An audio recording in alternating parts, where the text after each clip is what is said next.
Fundur er settur á Alþingi. Fjarvistarskrá liggur frammi á skrifstofu. Tekið er fyrir fyrsta dagskrármálið. Óundirbúinn fyrirspurnatími. Til svara eru forsætisráðherra, mennta- og menningarmálaráðherra og félags- og barnamálaráðherra. Til máls tekur hv. 7. þingmaður Suðvesturkjördæmis, Þorgerður Katrín Gunnarsdóttir, og beinir óundirbúinni fyrirspurn til hæstv. forsætisráðherra.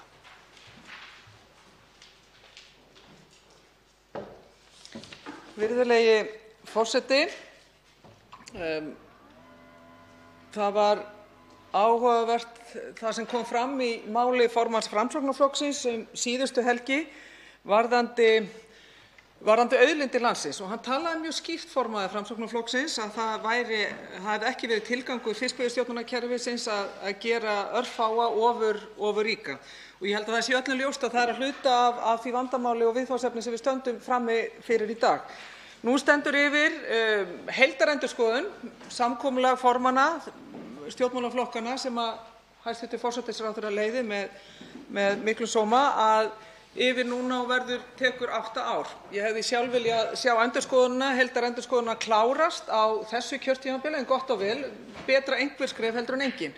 Nú liggur fyrir ákveðið auðlindaákvæði, tillaga auðlindaákvæði sem kemur frá forsætisráðherra og er núna í samráðsgáttunni. Það er alveg ljóst að mínu viti að það þarf að tímabinda samninga til að tryggja varanlegt eignarhald þjóðarinnar, ekki útgerðarinnar heldur þjóðarinnar, á auðlindum sínum, og síðan þarf eðlilega að koma sanngjarnt og réttlátt gjald fyrir þennan aðgang að auðlindinni okkar. Allir flokkar nema einn flokkur, sem er Sjálfstæðisflokkurinn, hafa ljáð máls á því að tímabinda samninga, og núna formaður Framsóknarflokksins, eins og ég segi, með algerlega afgerandi hætti. Og þess vegna vil ég spyrja hæstv.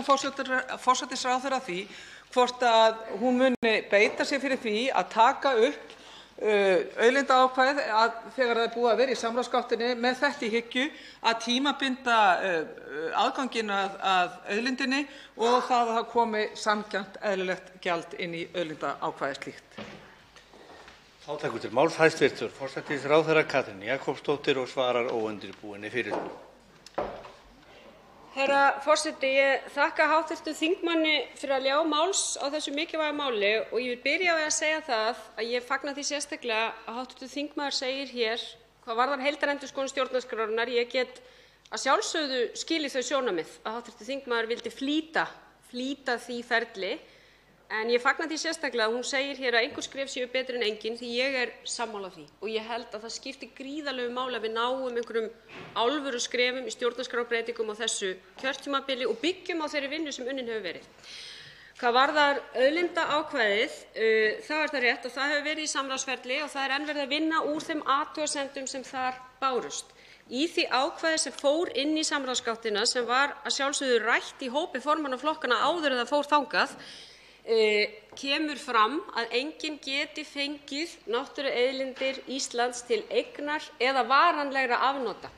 Þannig að ég lít svo á að með þessu ákvæði sé það algjörlega skýrt að setjum við þetta ákvæði inn, þá myndi það vera algjörlega skýrt að enginn getur fengið nýtingarheimildir eða auðlindir til varanlegra afnota né eignar. Þannig að ég tel að það felist bara hreinlega í því ákvæði sem við höfum þegar kynnt. Og raunar tel ég svo líka vera, þar sem við auðvitað ræddum hér fiskveiðistjórnarkerfið á kjörtímabilinu 2009–13, og þá var nú harkalega tekist á það hér í þessum sal, að sú leið sem þar var lögð til, hún hafi ekki stangast á við gildandi stjórnarskrá þegar kemur að því en þar var lögð til nýtingarleyfa leið til tiltekins tíma. Þannig að ég lít svo á og er sammála formanni Framsóknarflokksins, og ég tel að við séum nú flest sammála það, að auðlindir okkar í þjóðareign verða engum afhentar til eignar eða varanlegra afnota. Og það ákvæði sem við settum í samráðsgáttina feli það í sig með mjög skýrum og afgerandi hætti. Þar er einnig kveðið á gjaldtöku og ég kem nánar að því í mínu seinna svari. Tekur til máls hv. 7. þingmaður Suðvesturkjördæmis, Þorgerður Katrín Gunnarsdóttir, og beinir fyrirspurn síðara sinni til hæstv. forsætisráðherra. Virðulegi forseti. Það liggur alveg ljóst fyrir að sérfræðingar eru ekki endilega sammála þessari nálgun hæstv. Forsætisráðherra, að það sé algjörlega óvefengjanlegt að það sé búið að tryggja tímabundið aðgang að auðlindinni þegar kemur að útgerðunum. Þannig að það skiptir máli að við tökum þetta upp og þess vegna ítreka ég mína spurningu hæstv. Forsætisráðherra, að því ekki síður með það í huga að fyrr á þessu kjörtímabili, bara á síðasta þingi, að þá höfnuðu stjórnarflokkarnir allir ásamt Miðflokknum að setja fram tímabundna samninga varðandi aðganginn á auðlindinni. Þannig að því var hafnað. Og ef þetta skilningur hæstv. Forsætisráðherra, þá af hverju eigum við það ekki til öryggis að setja þetta einmitt skýrt fram í stjórnarskrá? Og ég vil undirstrika það hvort að mati forsætisráðherra mikilvægara að tryggja rétt þjóðarinnar til þess að ráða raunverulega yfir auðlindum sínum og fá fyrir það eðlilegt gjald og tryggja það þannig í stjórnarskrá, eða það kannski mikilvægara fyrir forsætisráðherra að halda ríkisstjórninni saman og hafa Sjálfstæðisflokkinn góðan? Til máls tekur hæstv. forsætisráðherra Katrín Jakobsdóttir og svarar fyrirspurn síðar að sinni. Herra forseti, hvað mikilvægara þegar við ræðum stjórnarskrána, okkar þröngu flokkshagsmunir eða það verkefni að skapa sem breiðasta samstöðu raunverulegar breytingar á stjórnarskrá?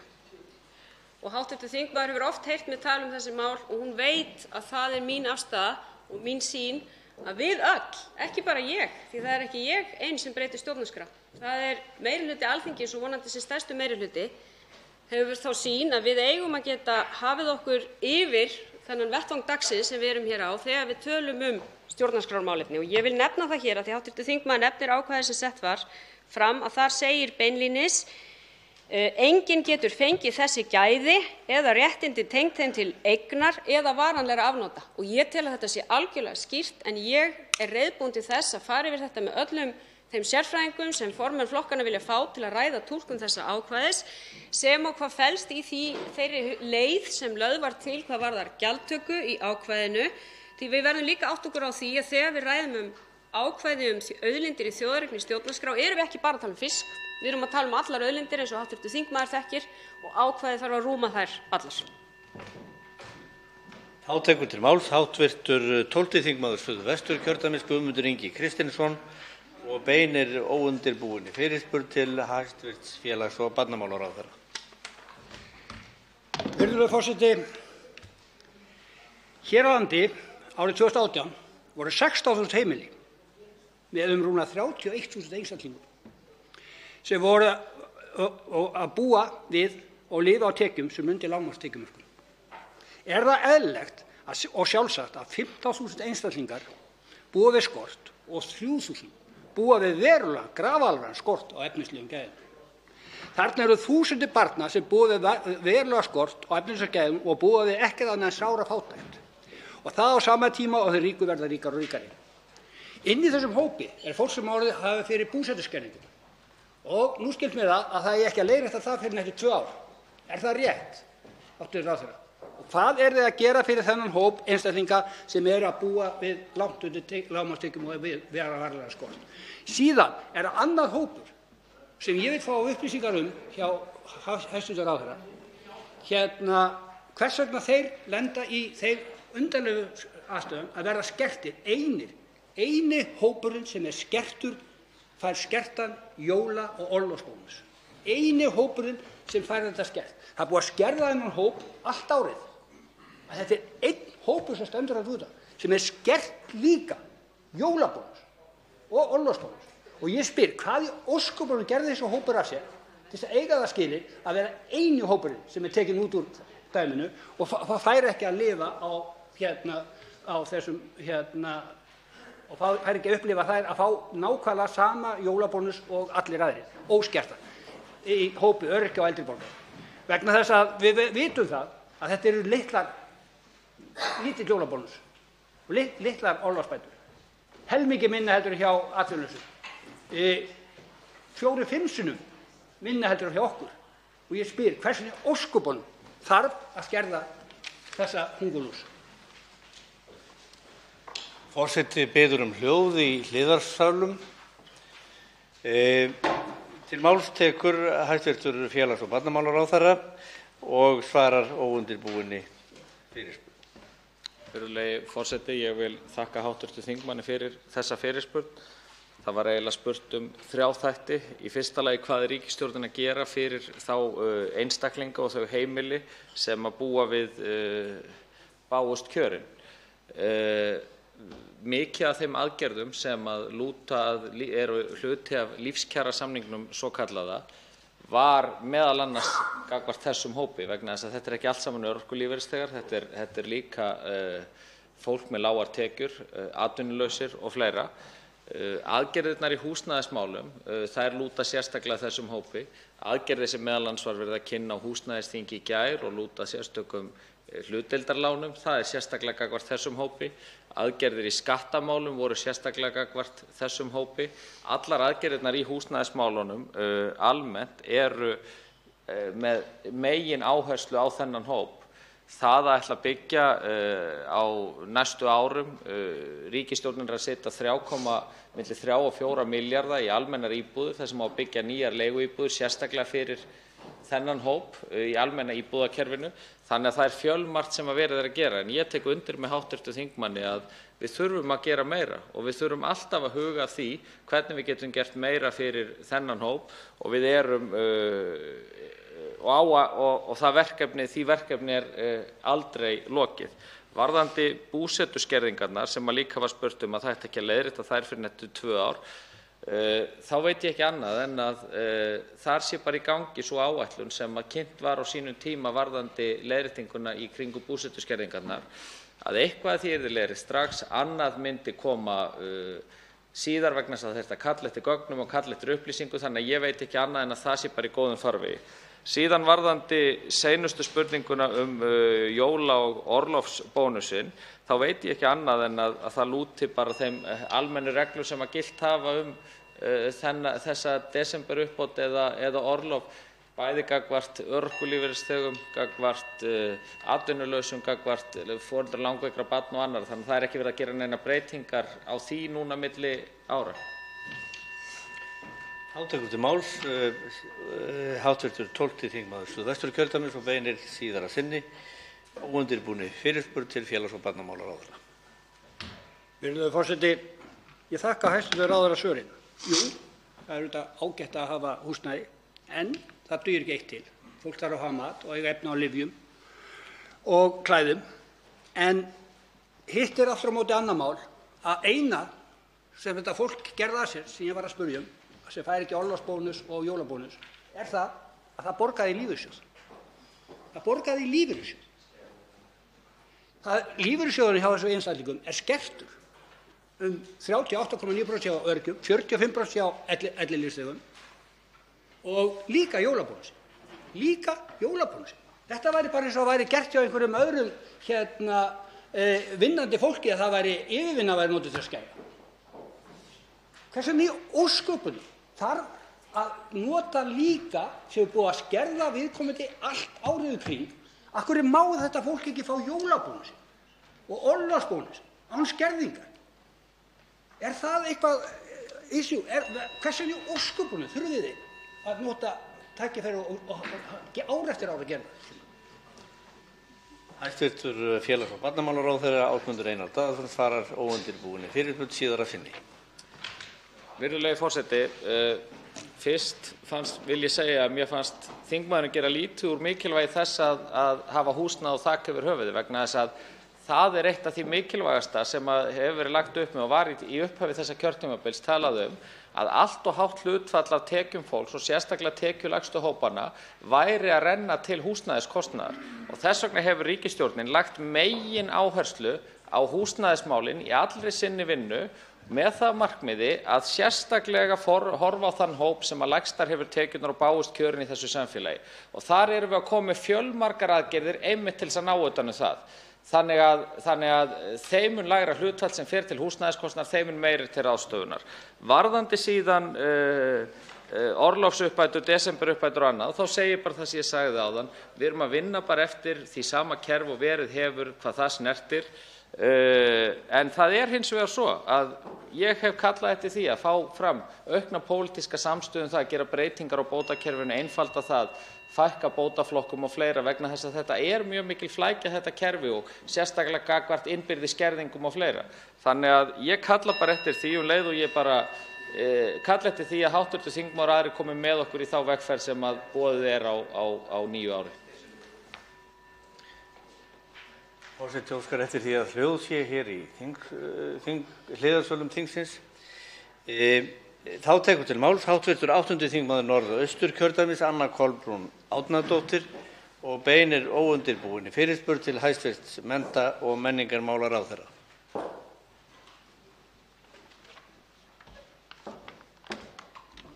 Hæstv. forseti.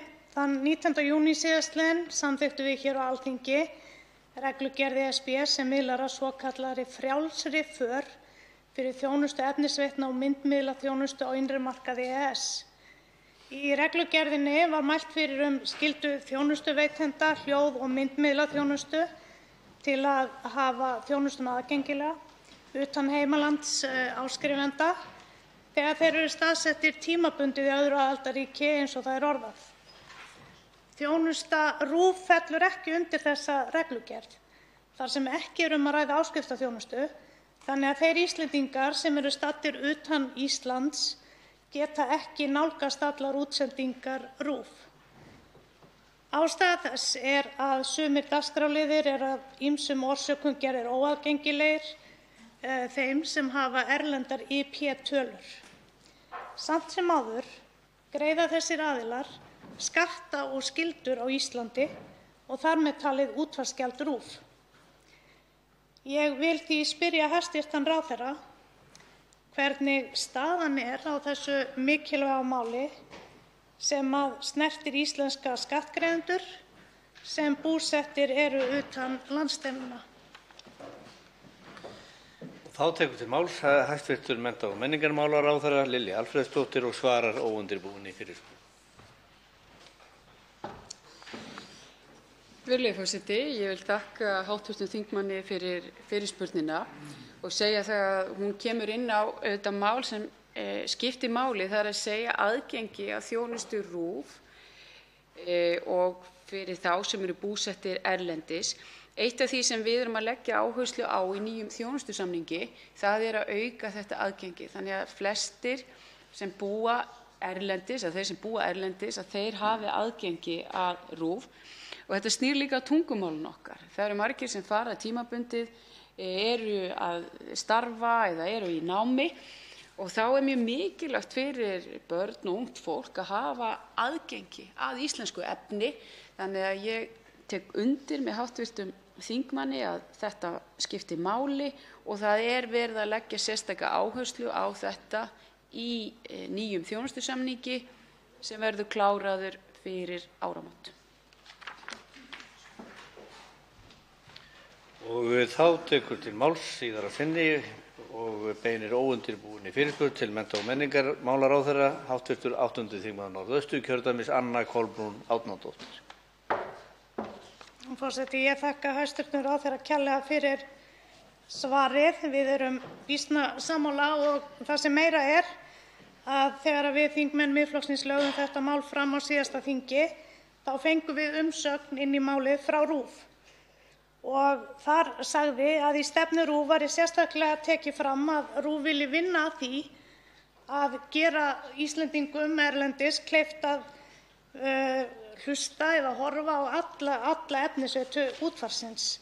Það kom einnig fram að það er smá tæknileg vinna sem er eftir en ég vona sannarlega að það verði þá komið í ljós fyrir áramótin vegna þess að nú þegar getur RÚV ákveðið hvaða efni hægt er að horfa á. Ég nefni ýmsa viðburði til dæmis eins og Eurovision. Það er eins og þeir þurfi ekki annað en að ýta á einn takka. Þannig að það segir mér að tæknin sé komin þarna og ég brýni ráðherra til þess að hraða þessu eins og mögulegt er. Hæstv. mennta- og menningarmálaráðherra Lilja Alfreðsdóttir svarar óundirbúinni fyrirspurn síðar að sinni.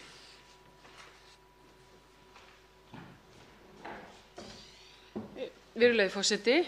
Ég tek undir með þingmönnum, við þurfum að hraða þessi málum, aðgengismál og jafnt aðgengi að þjónustu, velferðarþjónustu skiptir miklu máli. Það skiptir máli að hafa gott aðgengi að þessari dagskrá og eins og ég segi þá verður kveðið skýrt á þetta í nýjum þjónustusamningi sem við erum að klára við RÚV.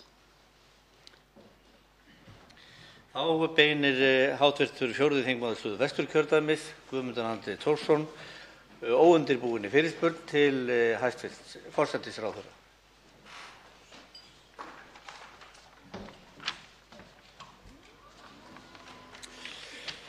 Virðulegi forseti, fregnir af umsvifum íslenskra útgerðarrisa í Namibíu hafa minnt margt fólk á það af hverju þessir aðilar urðu svona brjálæðislega ríkir og voldugir. Enn eina ferðina er allt í háaloft í samfélaginu vegna þess að sem að margir upplifa sem ranga aðferð við meðferð veiðiheimilda. Og það fer ekki á milli mála ólga innan raða VG. Nú síðast í gær missti flokkurinn sinn öflugasta liðsmann. Mikil mótmæli hafa verið á Austurvelli og svo brá við á dögunum að hljóð heyrðist úr horni frá sjálfum sköpunarflokki kvótakerfisins, Framsóknarflokknum, þegar Sigurður Ingi Jóhannesson sagði í ræðu á miðstjórnarþingi að kerfið hefði ekki verið skapað til þess að nokkrir einstaklingar gætu orðið ofurríkir eða til að þeir fjármunir sem urðu til við aukna verðmætasköpun færu á flakk milli reikninga á aflandseyjum. Og nú þegar formaður Framsóknarflokksins hefur séð ljósið þá kannski ráð að velta fyrir sér hvort hugsanlega sé að skapast nýr meirihluti hér á þingi fyrir löngu tímabærum umbótum á þessu kerfi sem að svo öflug varðstaða hefur verið að allir flokkar á þingi nema Sjálfstæðisflokkurinn og hliðarflokkur hans gætu komið sér saman að koma hér á kerfi sem gæti ríkt sátt hjá þjóðinni, jafnvel svo ég nefni hið voðalega orð útboðsleið og koma jafnvel auðlindaákvæði í stjórnarskrá þar sem að er kveðið á fullt endurgjald. Hæstv. forsætisráðherra Katrín Jakobsdóttir svarar nú óundirbúinni fyrirspurn fyrra sinni. Herra forseti, ég þakka hv. þingmanni fyrirspurnina. Mál sem, eins og hv. þingmaður bendir réttilega á, hefur verið umdeilt í samfélaginu í mörg ár. Og það nægir að rifja upp kjörtímabilið 2009–13 þegar flokkur hv. þingmanns og minn flokkur vorum saman í ríkisstjórn og lagt var fram frumvarp að breyta kerfinu þannig að gefin yrðu út tímabundin nýtingarleyfi. Tímabundin nýtingarleyfi þar sem áréttað væri að þetta væri tímabundnar heimildir og byggt yrði á vissulega reynslunni og því sem gott hefur fylgt aflahlutdeildarkerfinu, til dæmis hvað varðar sjálfbæra nýtingu, en málum yrði breytt og þannig áréttað að þjóðin færi með yfirráð auðlindarinnar með því að hugsunin væri svo að þetta væri gefið út með leyfum af hálfu ríkisins fyrir hönd þjóðarinnar.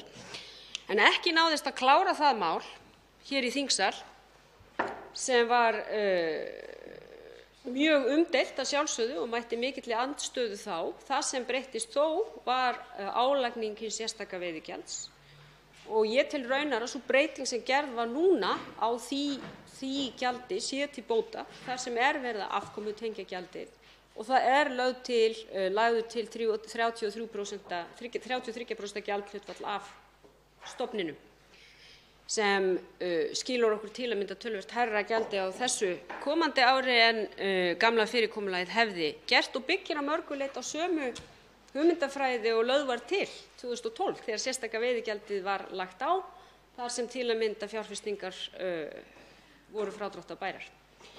Hv. þingmaður segir að skapast samstaða leiðir. Já, við höfum að sjálfsögðu gagnrýnt útboðsleiðina sem hv. þingmaður vísar í því við höfum einmitt áhyggjur af samþjöppuninni sem fylgt hefur aflahlutdeildarkerfinu og myndi fylgja slíku kerfi nema sett væru þá mjög mikil þök inn í útboðskerfið. Þannig að það auðvitað löng og mikil umræða sem þyrfti að taka. Hv. 4. þingmaður Suðvesturkjördæmis, Guðmundur Andri Thorsson, beinir óundirbúinni fyrirspurn til hæstv. Forsætisráðherra síðara sinni. Já, virðulegi forseti, það voru góðir tíma þegar að við vorum saman í ríkisstjórn og renna vonandi fljótt upp aftur með öðrum félögum okkur sem eru sama sinnis. Í stefnu Vinstrihreyfingarinnar – græns framboðs, sem þá sú stefna sem að kjósendur hafa væntanlega lagt til grundvallar þegar þeir ákveða að kjósa framboðið. Þar segir meðal annars, með leyfi forseta: endurúthlutun felst annars vegar í tímabundinni ráðstöfun leyfa og skal að hluta vera bundin útgerðarformum og veiðiaðferðum og hins vegar í uppboði að hlutabundin svæðum landsins, sveitarfélögum og þeim aðilum boðið að skilgreina leiðir til úthlutunar. Samkvæmt þessari stefnu þá má skilja sem svo að VG séu alveg til viðræðu útboðsleið. Ég minni á, þegar við tölum veiðigjald, að þegar núverandi ríkisstjórn tók við völdum þá var veiðigjaldið 11 milljarðar en nú er það 5. Það segir sína sögu. Hæstv. forsætisráðherra Katrín Jakobsdóttir svarar nú óundirbúinni fyrirspurn síðara sinni.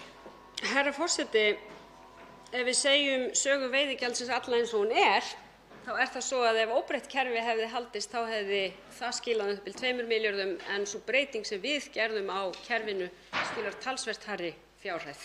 Þannig að þingmaður hv. þarf nú að segja alla söguna þegar hann talar breytingar á veiðigjöldum. Óbreytt kerfi hefði skilað mun lægri fjárhæð en sú breyting sem núverandi ríkisstjórn gerði.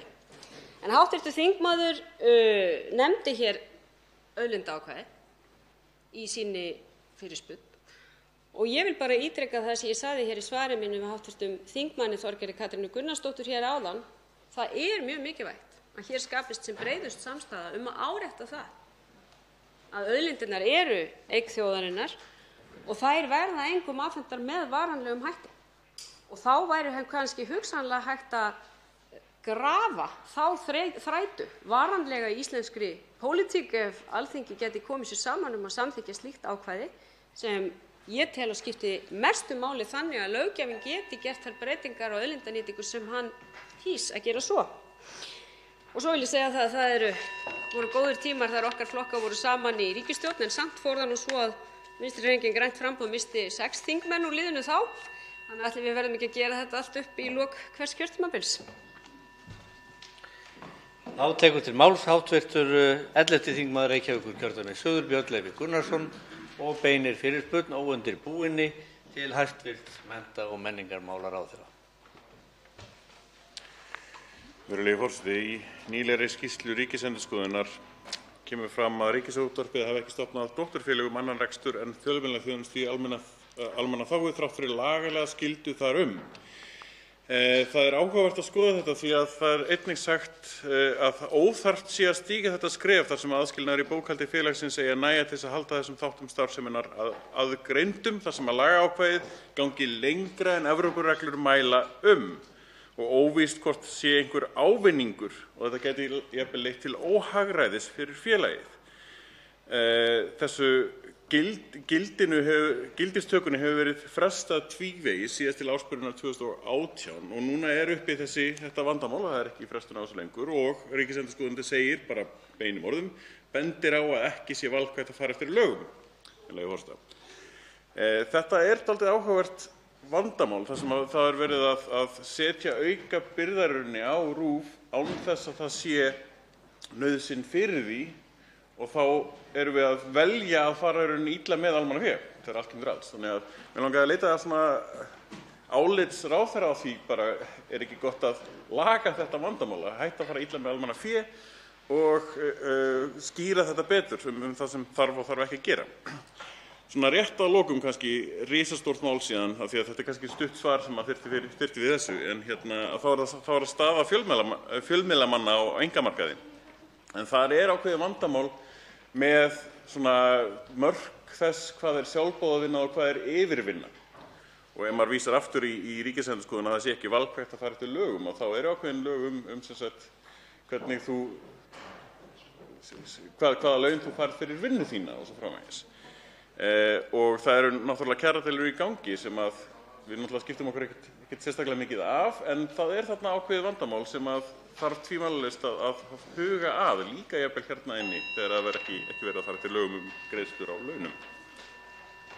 Þá svarar hæstv. Mennta- og menningarmálaráðherra Lilja Alfreðsdóttir óundirbúinni fyrirspurn.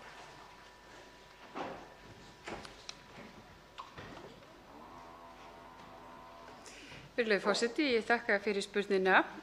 Það er rétt að Ríkisendurskoðun skilaði núna skýrslu á dögunum þar sem farið yfir RÚV og meðal annars fjallað dótturfélagið.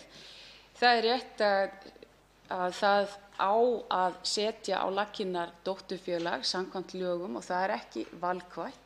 Það kemur einnig fram í skýrslu Ríkisendurskoðunar á blaðsíðu 21 að óhagræðið sem ýmsir hafa talið að því að setja dótturfélagið. Ríkisendurskoðun telur að svo sé ekki og þess vegna var ekki verið að fresta því að setja dótturfélagið þeirri gildistöku. Ég var ekki hrifin af allri þessari frestunaráráttu sem virtist hafa einkennt þetta mál á sínum tíma og þess vegna setti ég þetta, tók ég af allan vafa það að það ætti að setja dótturfélag. Mér finnst brýnt að setja dótturfélag vegna þess að ég vil auka allt gagnsæi og allt sem við erum að gera varðandi fjölmiðlamarkaðinn. Og þess vegna tel ég brýnt núna og stjórn RÚV hefur sagt að þeir munu setja á laggirnar dótturfélagið og hafa nú þegar hafist handa við að gera það. Og það er mjög gott. Varðandi önnur fjölmiðlamál, þá er það eins og alls staðar, það er mjög brýnt að fara eftir kjarasamningum og það er ekki valkvætt að fara eftir lögum. Og ráðherra sem stendur hér er að sjálfsögðu sammála því. Og við verum líka átt okkur á því að fjölmiðlamarkaðurinn hann er að breytast mjög hratt, ekki bara á Íslandi heldur alls staðar.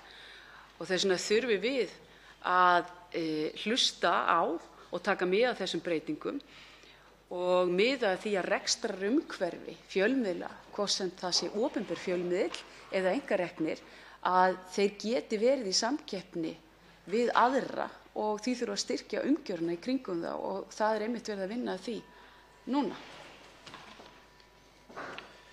Og þá tekur til máls hv. 11. þingmaður Reykjavíkurkjördæmis suður, Björn Leví Gunnarsson, og beinir óundirbúinni fyrirspurn til hæstv. mennta- og menningarmálaráðherra öðru sinni. Virðulegur forseti, ráðherra segir að ekki sé valkvætt að fara eftir lögum eins og Ríkisendurskoðun bendir á. Það var álit mennta- og menningarmálaráðuneytis fulltrúa þess í samtölum við Ríkisendurskoðun að það væri einmitt óþarft að stíga þetta skref. Það var allavega fyrra álit, þannig að það er svona áhugaverð tókstreita þarna. En annars það að sé ekki valkvætt að fara eftir lögum, þá eru einmitt lög opinber fjármál sem að tengjast umræðu undan farið, þar sem að ráðherra setur fram stefnu þau málefnasvið og málaflokka sem hann ber ábyrgð á. Það skal lýsa áherslum og markmiðum, þar á meðal gæða- og þjónustumarkmiðum, fyrirkomulag, þróun og umbætur og hvernig markmiðum verði náð, ábyrgðarskiptingu, tímasetningu og nýtingu fjármuna, þar sem að það á að vera formleg greining og mat á stöðu þjónustu og starfsemi á einstökum málefnasviðum, ákvörðun hvaða leið skuli fylgt til að ná fram settum markmiðum, þar sem þarf að huga kostnaði, áhrifum og ávinningi hverrar leiðar og það sé áætlun framkvæmd einstakra þátta stefnumótunar, tryggja samræmi og skýra forgangsröðun og skilgreina tímafresti og áætlaðan kostnað. Er þetta gert í þeim fjárlögum sem við vorum að samþykkja hérna á málefnasviðum ráðherra? Hæstv. mennta- og menningarmálaráðherra Lilja Alfreðsdóttir svarar nú óundirbúinni fyrirspurn síðara sinni.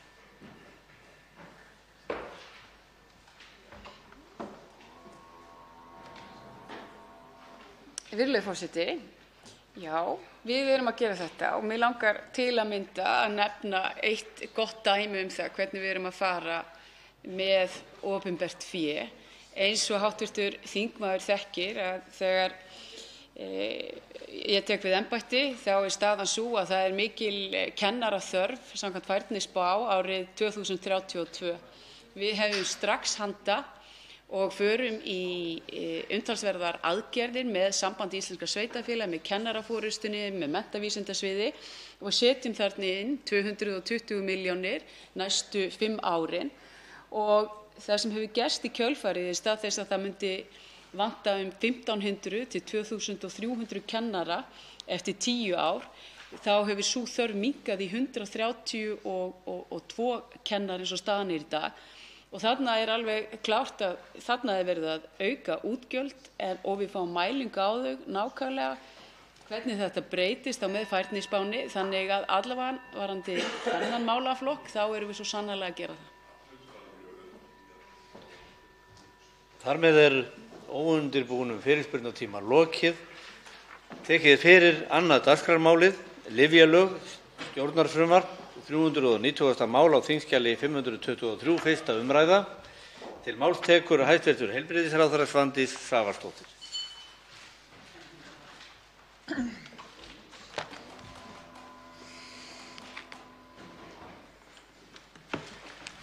Virðulegi forseti, ég mæli hér fyrir frumvarpi til nýrra lyfjalaga. En frumvarpið samið í heilbrigðisráðuneytinu og byggir meðal annars á tillögum starfshóps sem skipaður var árið 2015 til þess að vinna að heildarendurskoðun lyfjalaga og leggja fram drög að frumvarpi til nýrra lyfjalaga. Frumvarpið var á grundvelli þeirrar endurskoðunar lagt fram á 145. löggjafarþingi en hlaut ekki afgreiðslu þingsins. Frumvarpið sem hér lagt fram hefur tekið þó nokkrum breytingum frá þeim tíma.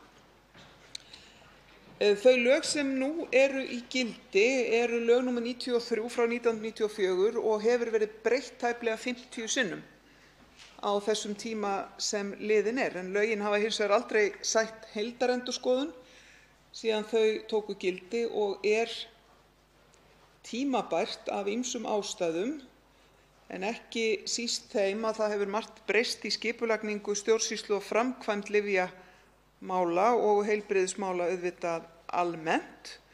Þar má til að mynda nefna tilkomu Lyfjastofnunar sem var ekki til á sínum tíma, sérstakrar sjúkratryggingastofnunar, stofnsetningu sérstaks lyfjagagnagrunns og síðan ekki síst áhrif aðildar Íslands að EES-samningnum. Þá hafa ýmsir innan sem utan stjórnsýslunnar bent á að lögin þyrftu að sæta heildarendurskoðun. Því var hafist handa við heildarendurskoðun laganna en frumvarp það sem hér lagt fram afurð þessarar endurskoðunar. Þess ber þó að geta að við samþykkt frumvarpsins tekur við enn frekari vinna á málefnasviðinu því að það gert ráð fyrir yfirferð og mögulegri endurútgáfu fjölda reglugerða á sviði lyfjamála í framhaldinu en þær reglugerðir skipta tugum. Og þess vegna gert ráð fyrir nokkrum tíma frá samþykkt og þar til lögin taka gildi. Markmið þessa frumvarps að tryggja landsmönnum nægilegt framboð á nauðsynlegum lyfjum með öryggi sjúklinga að leiðarljósi með sem hagkvæmastri dreifingu lyfja á grundvelli eðlilegrar samkeppni. Það jafnframt markmið með frumvarpinu að tryggja eftir föngum gæði og öryggi lyfja og lyfjaþjónustu, auka fræðslu lyfjanotkun, sporna við óhóflegri notkun og halda lyfjakostnaði í lágmarki. Lyfjakostnaður ríkisins á síðasta ári var 20 milljarðar króna og því til mikils að vinna að setja saman kerfi með hagkvæmni að leiðarljósi án þess að slaka á kröfum öryggi og gæði lyfja. Meðal helstu nýmæla í frumvarpinu má nefna einföldun á stjórnsýslu lyfjamála en það lagt til að lyfjagreiðslunefnd verði lögð niður í núverandi mynd og að Lyfjastofnun taki við hlutverkum nefndarinnar. Þá lögð til breyting á verkefnum og ábyrgð lyfjanefndar Landspítala en stofnuninni verður falið að bera faglega og fjárhagslega ábyrgð á ákvörðunum notkun lyfja á opinberum heilbrigðisstofnunum og notkun nýrra og kostnaðarsamra lyfja í heilbrigðisþjónustunni.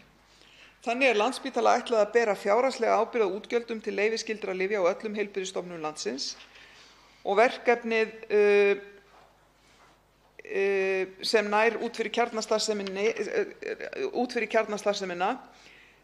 flutt með þessum hætti á grundvelli þess að sérþekking fagfólks á Landspítala mun þar nýtast vel.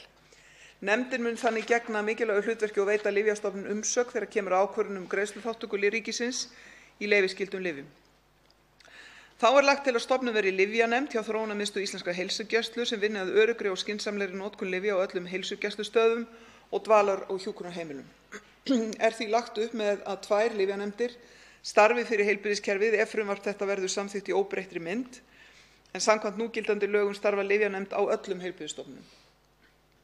Í frumvarpinu lagt til að heilbrigðisstarfsmenn verði skyldaðir til að tilkynna tilteknar aukaverkanir lyfja til Lyfjastofnunar. Dýralæknar sæki sérstakt leyfi til að selja lyf sem ætlunin að nota handa dýrum. Lyfjaauglýsingar verði almennt heimilar undantekningum en óheimilt verði að auglýsa ávísunarskylд lyf og lyf sem ekki hafa hlotið markaðsleyfi hér á landi. Í frumvarpinu lagt til, eins og í gildandi lyfjalögum, að á almennum afgreiðslutíma lyfjabúða skuli að jafnaði vera a.m.k. 2 lyfjafræðingar að störfum við afgreiðslu lyfjaávísana og við fræðslu og ráðgjöf rétta notkun og meðhöndlun lyfja. Í frumvarpinu lyfsöluleyfishöfum jafnframt gert skylt að sinna lyfjafræðilegri umsjá gagnvart almenningi. Slík upplýsingagjöf getur verið af ýmsum toga og falist meðal annars í því að lyfjafræðingur fari yfir lyfjanotkun viðkomandi með tilliti til skammtastærðar, aukaverkana, milliverkana, auk þess að veita viðkomandi ráðgjöf við mögulegt val á samheitalyfi. Jafnframt getur verið fræðslu að ræða til að tryggja meðferðarheldni og gera sjúklinga ábyrgari fyrir eigin heilsu. Rétt að árétta að oft og tíðum lyfjabúð fyrsti og stundum eini viðkomustaður einstaklinga innan heilbrigðiskerfisins. Þannig mikilvægt að lyfjabúðir séu vel mannaðar til að mæta þörfum almennings upplýsingar og fræðslu lyf og lyfjanotkun. Í samræmi við þetta einnig lagt til að lyfsöluleyfishafar hafi í þjónustu sinni lyfjatækna sem aðstoða lyfsöluleyfishafa eða aðra lyfjafræðinga á hans vegum við afgreiðslu lyfjaávísana. Ef aðstæður eru þannig að lyfjatæknir fæst ekki til starfa getur Lyfjastofnun veitt undanþágu frá þeirri kröfu að lyfjabúð skuli hafa lyfjatækni í sinni þjónustu. Eitt af markmiðum þessa frumvarps að tryggja landsmönnum nægilegt framboð af nauðsynlegum lyfjum.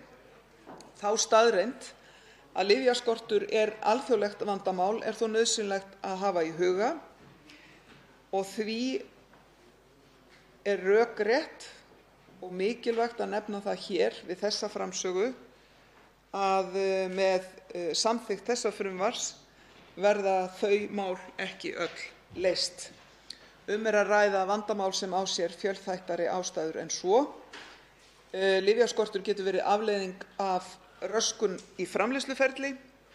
Það getur verið að ræða skort á ákveðnum styrkleika eða lyfjaformi lyfs, aukin eftirspurn eftir tilteknu lyfi eða jafnvel vandamál í flutningi. Oft þannig að ræða aðstæður sem stjórnvöld hafa í raun litla eða enga stjórn á. Í ákveðnum tilvikum geta stjórnvöld þó brugðist við yfirvofandi lyfjaskorti og í frumvarpinu lagt til að Lyfjastofnun skuli með skýrari hætti hafa eftirlit með framboði lyfja þannig að lyfjaskortur hafi sem minnst áhrif á öryggi sjúklinga. Þá lagt til í frumvarpinu að þegar skortur á markaðssettu lyfi geti Lyfjastofnun heimilað lyfjafræðingi að breyta lyfjaávísun í undanþágulyf enda sé slík heimild veitt að undangengnu mati stofnunarinnar á öryggi við slíka breytingu. Það lagt í hendurnar á Lyfjastofnun að útfæra slíka framkvæmd en svo framkvæmdin verði skilvirk geti verið heppilegt að stofnunin gefi út lista yfir lyf sem lyfjafræðingi heimilt að skipta út og hvaða undanþágulyf geti komið í stað þeirra. Þetta ákvæði mun minnka óþægindi sem sjúklingar geta orðið fyrir af völdum lyfjaskorts. Þá lagt til að ráðherra verði gert heimilt að setja reglugerð til að bregðast við lyfjaskorti, þar með talið skyldu Lyfjastofnunar, heilbrigðisstofnana, embættis landlæknis og aðila á markaði til aðgerða sem sporna gegn lyfjaskorti. Eins og áður sagði lyfjaskortur vaxandi vandamál á alþjóðavísu og Ísland fer því miður ekki varhluta af þeirri þróun. Að því virtu talið mikilvægt að leggja til þessa reglugerðarheimild ef ske kynni að bregðast þyrfti hratt við tilteknum vandamálum tengdum lyfjaskorti. Þá lagt til að heimil verði notkun lyfja sem ekki hafa fengið markaðsleyfi í takmörkuðu magni í samræmi við reglugerð sem ráðherra setur skilyrði fyrir veitingu leyfis til notkunar lyfja af mannúðarástæðum. Jafnframt lagt til að ráðherra verði heimilt að setja reglugerð forspá og heilbrigðistæknimat vegna mats á nýrri tækni, þar með talið lyfja í heilbrigðisþjónustunni. Þetta í samræmi við nýsamþykkta þingsályktun heilbrigðisstefnu til ársins 2030. Virðulegi forseti, í frumvarpinu lögð til ný og útvíkkuð skilgreining á leyfisskyldum lyfjum. Þannig gert ráð fyrir að hluti þeirra lyfja sem nú flokkast sem sjúkrahúslyf eða S-merkt lyf falli undir þá skilgreiningu. Önnur S-merkt lyf flytjist í hið svokallaða almenna greiðsluþátttökukerfi þar sem greiðsluþátttaka ríkisins þrepaskipt eftir útgjöldum einstaklinga til lyfja. Þetta bæði gert til að einfalda kerfið og til að tryggja jafnræði sjúklinga innan kerfisins en samkvæmt núgildandi kerfi greiða sjúklingar ekkert fyrir S-merkt-lyf þó að lyfin séu oft og tíðum afgreidd í lyfjabúðum til inntöku á sama hátt og lyf sem falla innan almenna greiðsluþátttökukerfisins. Engin breyting verður þó á því að inniliggjandi sjúklingar greiða ekkert fyrir þau lyf sem þeim eru gefin inn á heilbrigðisstofnunum, samanber ákvæði 18. gr. laga um sjúkratryggingar, og þjónusta við sjúklinga dag- og göngudeilda helst einnig óbreytt. Í frumvarpinu er einnig lagt til að embætti lyfjamálastjóra verði lagt niður. Að baki þeirri tillögu búa sjónarmið að ráðherra taki ákvarðanir á hverjum tíma hvaða sérþekking sé nauðsynleg innan ráðuneytisins. Jafnframt er ekki talið eðlilegt að kveða á mikilvægi sérþekkingar einnar heilbrigðisstéttar umfram aðra í ráðuneytum í lögum. Þá er lagt til að uppfærð verði ákvæði eftirlit og þvingunarúrræði Lyfjastofnunar og viðurlög við brotum gegn ákvæðum laganna.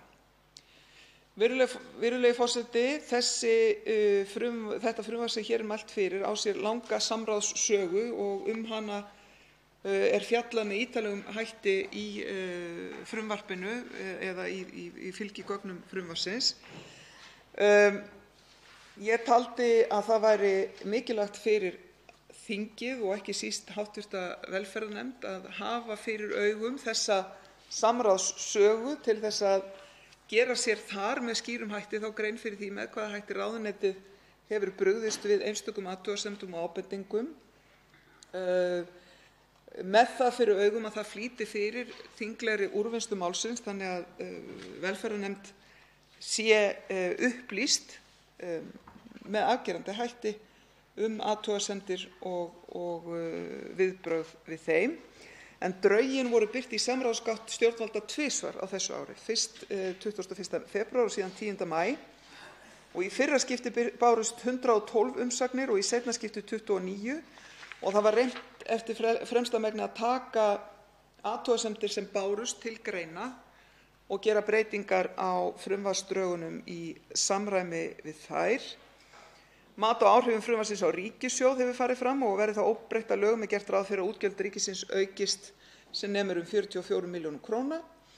Í meginatriðum er lagt til í frumvarpinu að stjórnsýsla lyfjamála verði einfölduð, að fagleg og fjárhagsleg afburð fari saman við ákvarðanir notkun kostnaðarsamra lyfja, að eftirlitsheimildir Lyfjastofnunar verði uppfærðar og að tryggt verði jafnræði sjúklinga þegar kemur að lyfjakostnaði.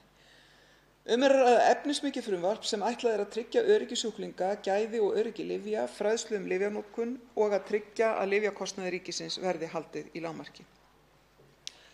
Virðulegur forseti, hér er gríðarlega stórt mál sem á sér langan aðdraganda og mikla sögu að ræða.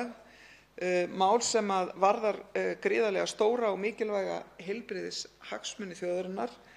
Mál sem er gríðarleg áskorun fyrir samfélag sem vill vera í fremstu röð í heilbrigðismálum að halda til haga, mál sem varðar þá staðreynd að útgjöld til lyfjamála fara vaxandi frá ári til árs og gerir það í nánast öllum ríkjum heims,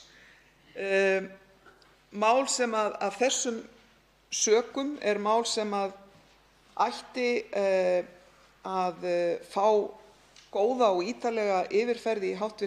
velferðarnefnd og ég vænti góðs samstarfs við nefndina og hef hér gert grein fyrir meginatriðum frumvarpsins og leyfi mér að leggja til að frumvarpinu verði að lokinni 1. umræðu hér vísað til hv.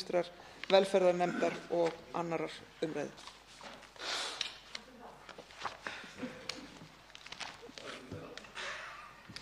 Tveir hv. þingmenn hafa óskað eftir að veita andsvar. Fyrst til að veita andsvar er hv. 7. þingmaður Reykjavíkurkjördæmis suður, Hanna Katrín Friðriksson.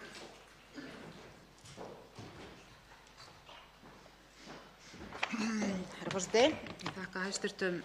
Ráðherra kærlega fyrir að bera þetta borð svona beint eftir fjárlagaumræðunni. Það er gott að fá eitthvað létt og lipurt að vinna við. Ég er með fyrirspurn sem lýtur að, og hæstv. Ráðherra fór vel yfir málið og auðvitað er heilmikil vinna sem bíður. Ég er aðeins með fyrirspurn sem lýtur að þessari breytingu lyfjanefnd Landspítalans. Og mig langar til þess að biðja ráðherra að útskýra málið aðeins betur vegna þess að í nýju skipuriti Landspítalans segir að nefndinni sé ætlað að marka stefnu spítalans í lyfjamálum og sjá til það og ég átta mig á því að þau gera nú ekki meira en búið að setja í lög. En síðan stendur hérna, og það virðist vera breyting sem kemur svona inn á síðustu stigum, þetta er langt ferli með S-merktu lyfin og síðan þetta. Og það stendur með leyfi forseta í 44. grein að ætlunin sé að lyfjanefndin, ég þarf svo sem ekki að kvóta beint í þetta, hún vinni að öruggri og skynsamlegri notkun lyfja á Landspítala og öðrum opinberum heilbrigðisstofnunum og ég geri þar ráð fyrir að með opinberum sé átt við ríkisreknar með það að markmiði að tryggja öryggi við umsýslu lyfja og sama fari faglega og fjárhagsleg ábyrgð. Og síðan er nánar útlistað hvernig þessi lyfjanefnd undir forystu forstjóra taki ákvörðun notkun lyfja á opinberum heilbrigðisstofnunum. Og þá velti ég fyrir mér, hvað þýðir það til dæmis í því tilfelli að Landspítalinn ákveði að taka ekki eitthvað lyf í notkun? Er það þá ákvörðun sem tekin fyrir allar aðrar heilbrigðisstofnanir líka? Og ef að Landspítalinn metur það sem svo, eða þessi lyfjanefnd sem starfar undir forystu forstjórans þar, ef að hann kemst, eða nefndin kemst að þeirri niðurstöðu eitthvað lyf sé kostnaðarsamt fyrir Landspítalann, að þar með er búið að útiloka allar heilbrigðisstofnanir frá því að nota það sama lyf. Er þetta orðið svo samtvinnað allt? Ég velti fyrir mér völdum þessara nefndar og ekki síst í ljósi þess að það segir hér í lokin í 44. grein að ákvarðanir hennar, þessara nefndar sem forstjóri Landspítalans ræður yfir, sé endanlegar á stjórnsýslustigi og sæti ekki kæru til ráðherra. Þannig að hvaða áhrif hefur þetta á eigið vald annarra stofnana með sínar ákvarðanir þjónustu og hvert þau beini sínum fjármunum? Takk.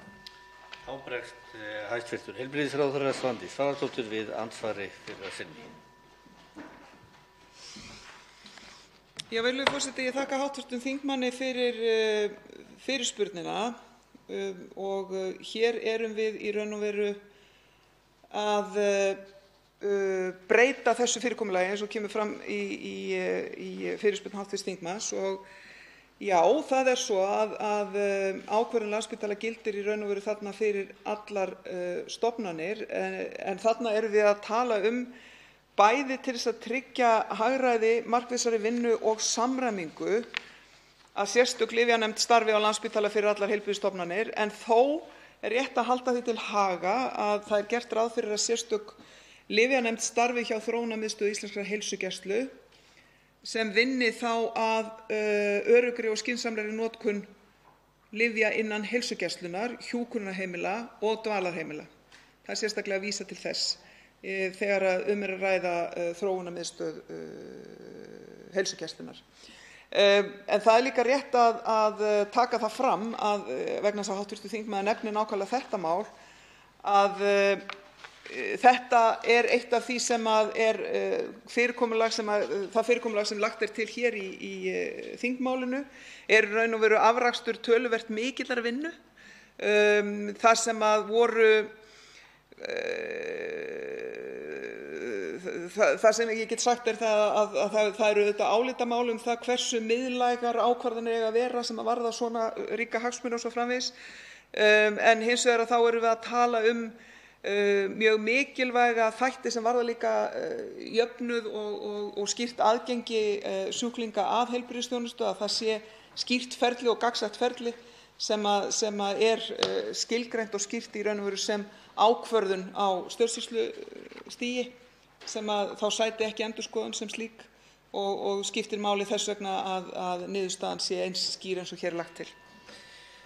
Og hv. 7. þingmaður Reykjavíkurkjördæmis suður, Hanna Katrín Friðriksson, veitir nú andsvar síðar að sinni.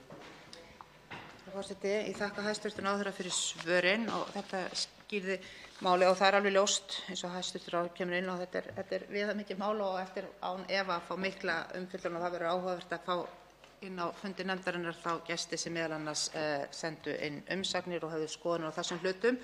Og þetta með fjárhagslegu og faglegu ábyrgðina, ég man þá tíð að Landspítalinn vildi ekki hafa þessi lyf hjá sér, þessa ákvörðun, vegna þess að það væri vont að sitja upp með það. Þannig að við erum búin að fara í fjölmarga hringi með þetta mál og það segir kannski betur en margt annað hversu flókið þetta er.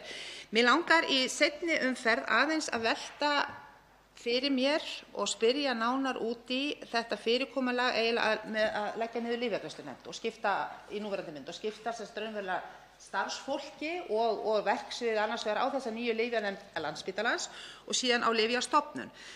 Vegna þess að ég án þess að vera nú með mjög djúpa þekkingu í þessu, þá les ég út úr þessu að greiðsluþátttökuhluti lyfjagreiðslunefndar, þar að segja sá hluti starfsemi nefndarinnar sem hingað til hefur falist í því að ákveða greiðsluþátttökuna, fari undir Lyfjastofnun sem á þá í sínum samskiptum við Sjúkratryggingar. En Lyfjastofnun er með eftirliti líka, þannig að við erum að einhverju leyti komin með þjónustu og eftirlit undir sama hatti eins og ég skil þetta, að það er verið að sækja um verð og greiðsluþátttöku núna hjá Lyfjastofnun miðað við þetta. Og það er sama stofnun og aðilar hafa til þess að kæra ef að þeim þurfa þykir, þar að segja þetta er aðilinn sem þau leita til með kærumál og þarna erum við þá komið með þetta tvennt á sömu hendi. Er þetta eitthvað sem hefur komið upp í umfjöllun og mig langar aðeins að útskýra hvernig þetta var besta niðurstaðan? Takk. Hæstv. Heilbrigðisráðherra svarar nú andsvari síðara sinni. Virðulegi forseti, fyrst aðeins að fylgja því eftir sem að hv. þingmaður spurði áðan fyrirkomulagið og þetta miðlæga hlutverk Landspítala, þá er þetta fyrirkomulag sem á sér fyrirmynd í Noregi og Danmörku, bara þannig að því sé haldið til haga hér úr ræðustól. Hv. þingmaður spyr þessa tillögu sem kemur fram í frumvarpinu að lyfjagreiðslunefnd verður felld niður. Þá er það í raun og veru viðbragð við þeirri staðreynd að stjórnsýsla í lyfjamálum hefur ítrekað verið gagnrýnd og þar með talið af Ríkisendurskoðun. Og það hafa margir bent á mikilvægi þess að opinber umsýsla lyfjamál verði einfölduð og verði sameinuð. Og eitt skref að slíkri einföldun er meðal annars að leggja lyfjagreiðslunefndina niður og færa verkefni til Lyfjastofnunar. Aftur á móti þá er stjórnsýsla lyfjamála í eðli sínu flókið fyrirbæri og oft þarf fleiri en eitt stjórnvald til þess að koma að ákvarðanatöku, til dæmis ákvörðun sem varðar greiðsluþátttöku. En þetta kerfi sem lagt er til í frumvarpinu er talið einfalda þessa stjórnsýslu og gera hana skilvirkari. Og þá þarf auðvitað að halda því til haga að stjórnsýslunefndir eru bundnar af þeim reglum að vera bara ályktunarhæfar á löglega boðuðum fundum og ef hefðbundið stjórnvald fær sömu verkefni þá má gera ráð fyrir því þó að stjórnvöldin þurfa að leita samráðs að ákvarðanatakan verði skilvirkari og einfaldari.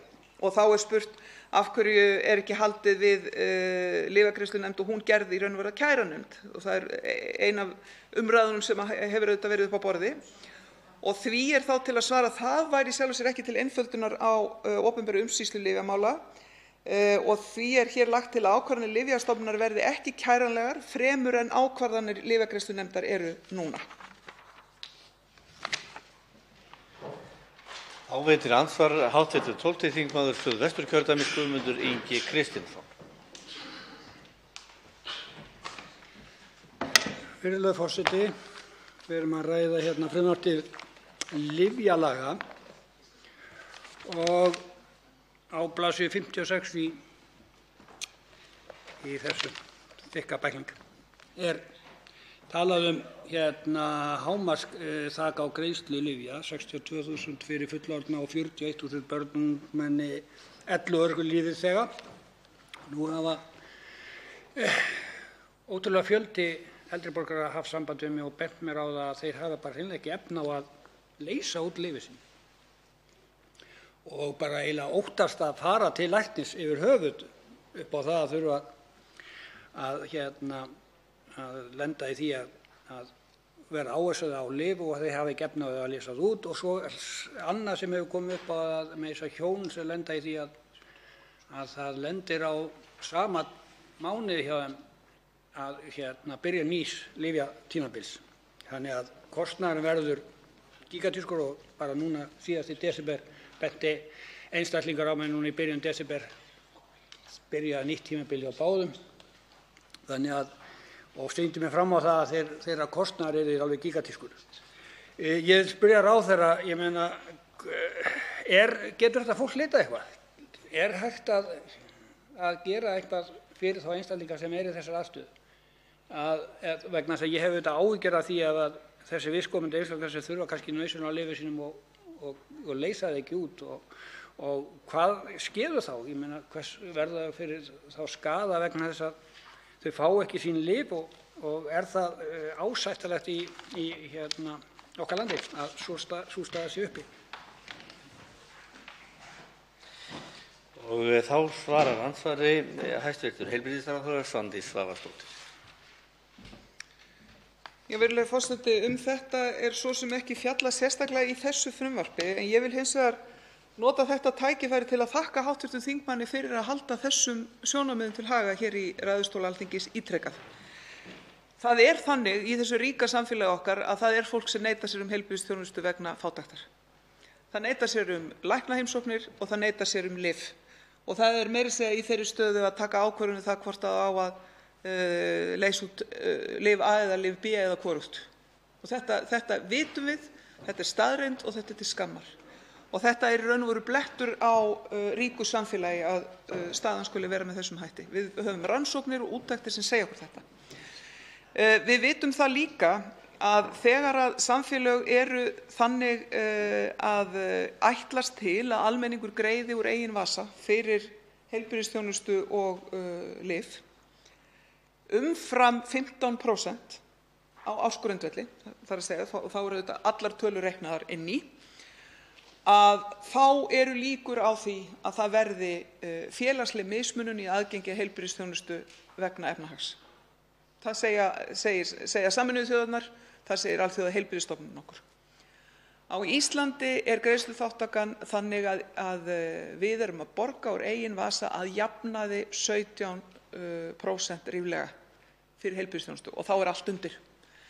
Þessu verðum við að breyta með því að setja fjármagn sérstaklega í það að draga úr greiðsluþátttöku sjúklinga. Við erum byrjuð á því og mitt markmið þar að beina sjónum fyrst og fremst að því sem við köllum viðkvæmir hópar. Við byrjuðum á því að setja fjármagn í það að stórauka niðurgreiðslu til tannlækninga fyrir aldraða og öryrkja. Við gerðum heilsugæsluna gjaldfrjálsa fyrir aldraða og öryrkja síðustu áramót.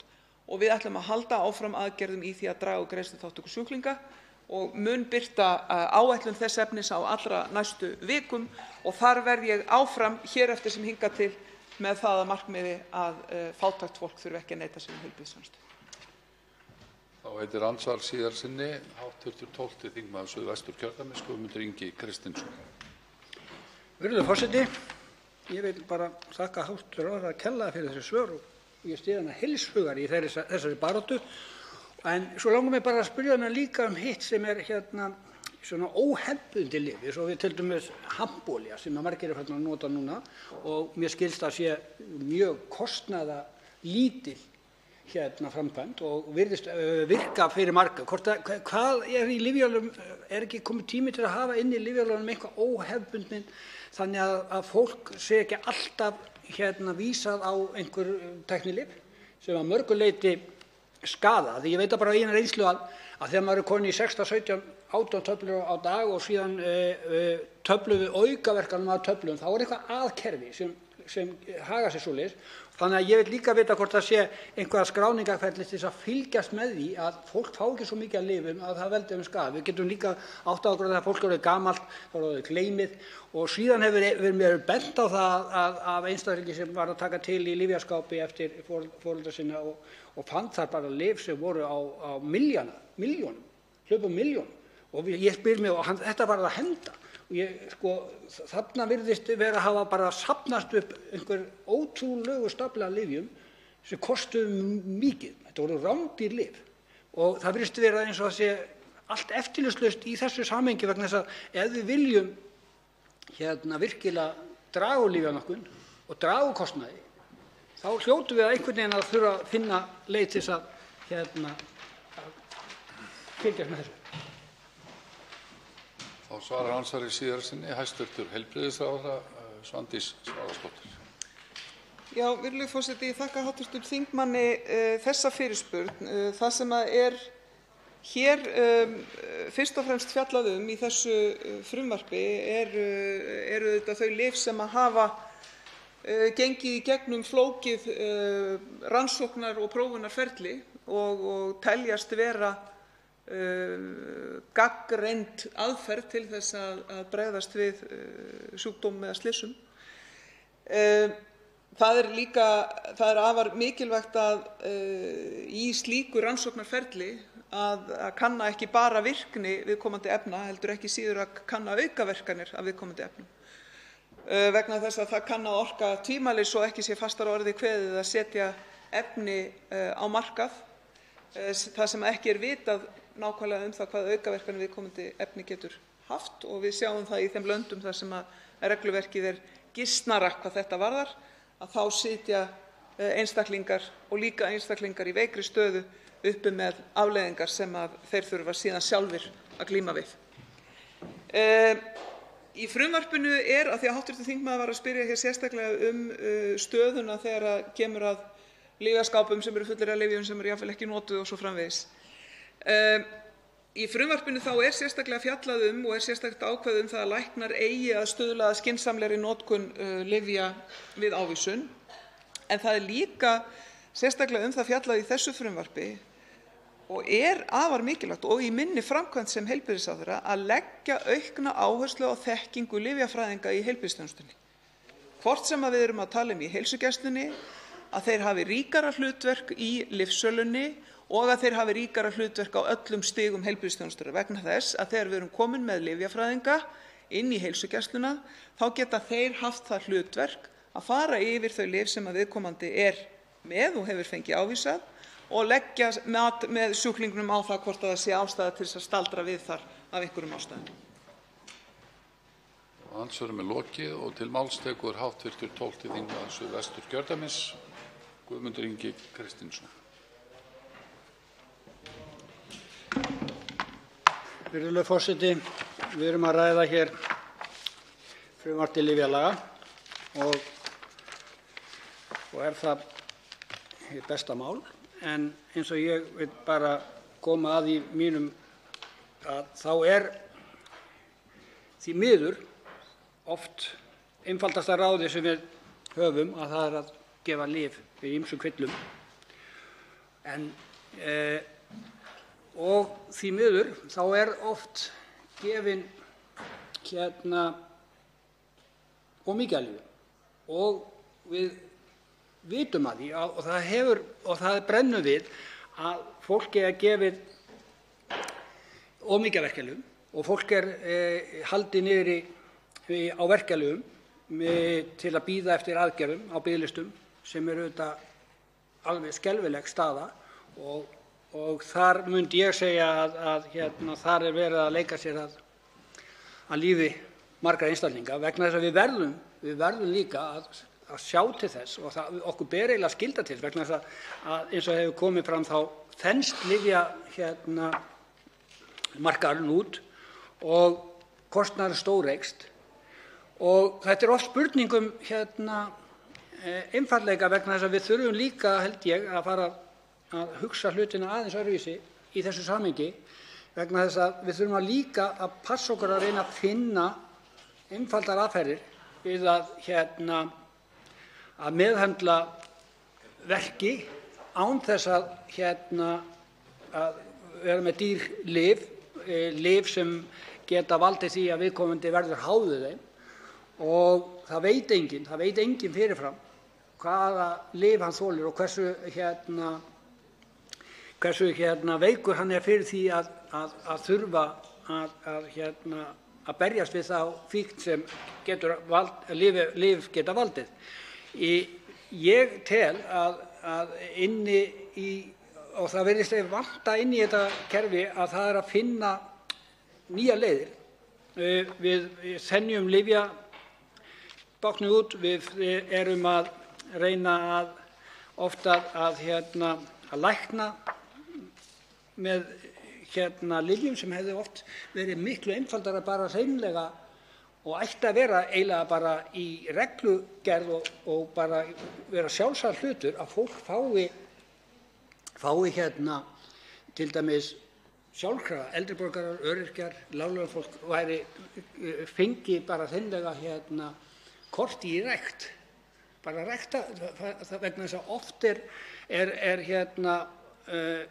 að vera að gefa lyf við hlutum sem hefði verið mjög auðvelt að koma í veg fyrir og bara eins og ég get bara tekið sem einfalt dæmi að bara það að fara úr í heitt og köld böð til skiptis hefur reynst mér það vel að það hefur eiginlega minnkað lyfjanotkun, verkjalyfjanotkun 80–90%. Og ég meina bara svona einfaldur hlutur segir okkur það að við erum oft að á þessar lyfjum í algjörum óþarfa. Og það annað sem líka auðvitað alveg með ólíkindum að við getum að sé hægt að ganga, og ég vona að það sé nú að enda, að það sé ekki hægt að ganga lengur á milli lækna og fá lyf á þessu sömu lyfin hjá sitthvorum lækninum. Það verði einhvern veginn búið til þannig grunnur að það láti vita þegar fólk komið með of mikið af lyfjum, vegna þess að eins og ég sagði áðan þá er það ömurlegt að þegar fólk komin upp í 20 töflur á dag og þarf að taka töflu við aukaverkunum á töflum bara vegna þess að það fær ekki aðgerðir á sjúkrahúsi vegna biðlista eða á annan hátt, þá erum við farin að bíta svolítið illa í okkur að því leyti til að þá erum við hreinlega að henda krónum og spara augana. Ég ætla ekki að hafa þetta mikið lengur þessa umfjöllun. Ég mun taka hana fyrir og fylgjast vel með gangi málsins í velferðarnefnd. En eins og ég segi, að það þarf að gera eitthvað í þessum málum. Þessi lyfjaiðnaður þenst of mikið út, og síðan það líka sem kannski alvarlegast að það líka það fólk sem neitar sér lyf vegna þess að það hefur ekki efni og vegna þess að við höfum orðið var við það að fólk komið á í skuldasúpu vegna þess að það að reyna að lækna það krabbamein, og það er krabbameinslyf sem eru dýr, og bæði þá fólk að kljást við það að bjarga heilsunni og lífinu, en líka kljást við fjárhagsáhyggjur og annað sem á ekki að eiga sér stað, vegna þess að við verðum líka átt okkur á því að þegar lyf eru nauðsynlegt þá ber okkur að sjá til þess að fólk fái þau, og án þess að það þurfi að velja það hvort að fjárhagurinn fari í spað, og það þurfi að velja það hvort það eigi að geta lifað fjárhagslega af eða hvort það eigi að kaupa lyfin. Það bara með ólíkindum að svo skuli vera í okkar þjóðfélagi. Og næst tekur til máls hv. 11. þingmaður Suðvesturkjördæmis, Ólafur Þór Gunnarsson.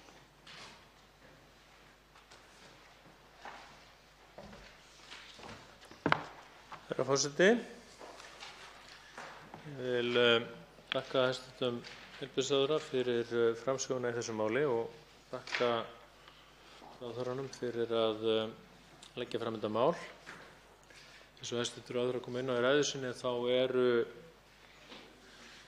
orðinn langur tími síðan að unnin var heildarendurskoðun á lyfjalögum. Hagsmunirnir sem undir eru gríðarlegir og viðfangið skiptir okkur öll mjög miklu máli. Það eru ekki bara hagsmunir okkar sem samfélags, það eru líka hagsmunir þeirra einstaklinga sem undir eiga, fyrirtækja, framleiðanda og svo framvegis og framvegis. Mér sýnist það vera augljóst af því að fara yfir frumvarpið og skoða þá vinnu sem liggur að baki að hér hafi verið vandað til verka, og rétt að hrósa ráðuneyti hæstv. ráðherra fyrir þá vinnu. Þarna á ferðinni greinilega mjög umfangsmikið verk. Það eru nokkur atriði eðli málsins samkvæmt sem að þarf væntanlega aðeins að velta fyrir sér og skoða betur í vinnu nefndarinnar, og ég mun nú fara yfir þau helstu sem að ég hef rekist á við mína yfirferð. Það er rétt að taka það fram að þau atriði sem ég nefni eru í öllum meginatriðum, tilfærslur, snurfus, vangaveltur, því að heildarbragurinn á þessu frumvarpi mér mjög að skapi. Ég mun reyna að fara yfir þetta nokkurn veginn í greinaröð þannig að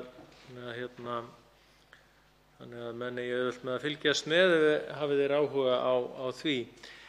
Í 32. grein þá er talað lyfjafóður og það kemur fram í greinargerð með frumvarpinu að það hafi ekki verið farið í það að breyta mikið þessum ákvæðum sem þarna eru, það er að segja lyfjablöndun í fóður. Og ég velti aðeins fyrir mér hvort að það væri ekki í anda þeirrar umræðu sem hefur farið fram, ekki bara hér á Íslandi heldur víða heim, notkun lyfja við dýrahald. Og þá er ég ekki að meina notkun lyfja við dýrahald sem meðferð við sjúkdómum, heldur sem fyrirbyggingu við sjúkdómum eða einhvers konar íblöndun í fóðri, hvort að það þurfi kannski ekki að vera skýrari umbúnaður það heldur en þarna kemur fram. Það er, ef ég man rétt, reglugerðarheimild. Já, það er reglugerðarheimild þarna inn í. Ég velti því fyrir mig hvort að minnst einhver hluti af þeim ákvæðum sem að nú eiga heima í reglugerð væru ekki betur komin hreinlega inn í lyfjatextanum. Í 34. grein þá er talað lyfsöluleyfi og 9. kaflinn fjallar lyfsölu og lyfjabúðir. Það er meðal annars talað þau skilyrði sem að þurfa að vera undir til að lyfjafræðingur geti fengið starfsleyfi sem lyfsali. Og það það má segja að þessi aðeins rýmkuð skilyrðin frá núgildandi lögum, það er að segja í núgildandi lögum þá þarf 3 ára starfsreynslu ef ég man rétt, en þarna er í raun gert ráð fyrir 2 ára starfsreynslu, þannig að þar á er breyting. Kann að vera algjörlega ásættanlegt, en þarna er aftur, þetta eru störf og rekstur sem að krefst mikillar sérþekkingar og reynslu. Sá sem á að bera ábyrgð á afgreiðslu lyfja út úr lyfsölu þarf kannski að sæta því að þurfa strangari skilyrði og strangari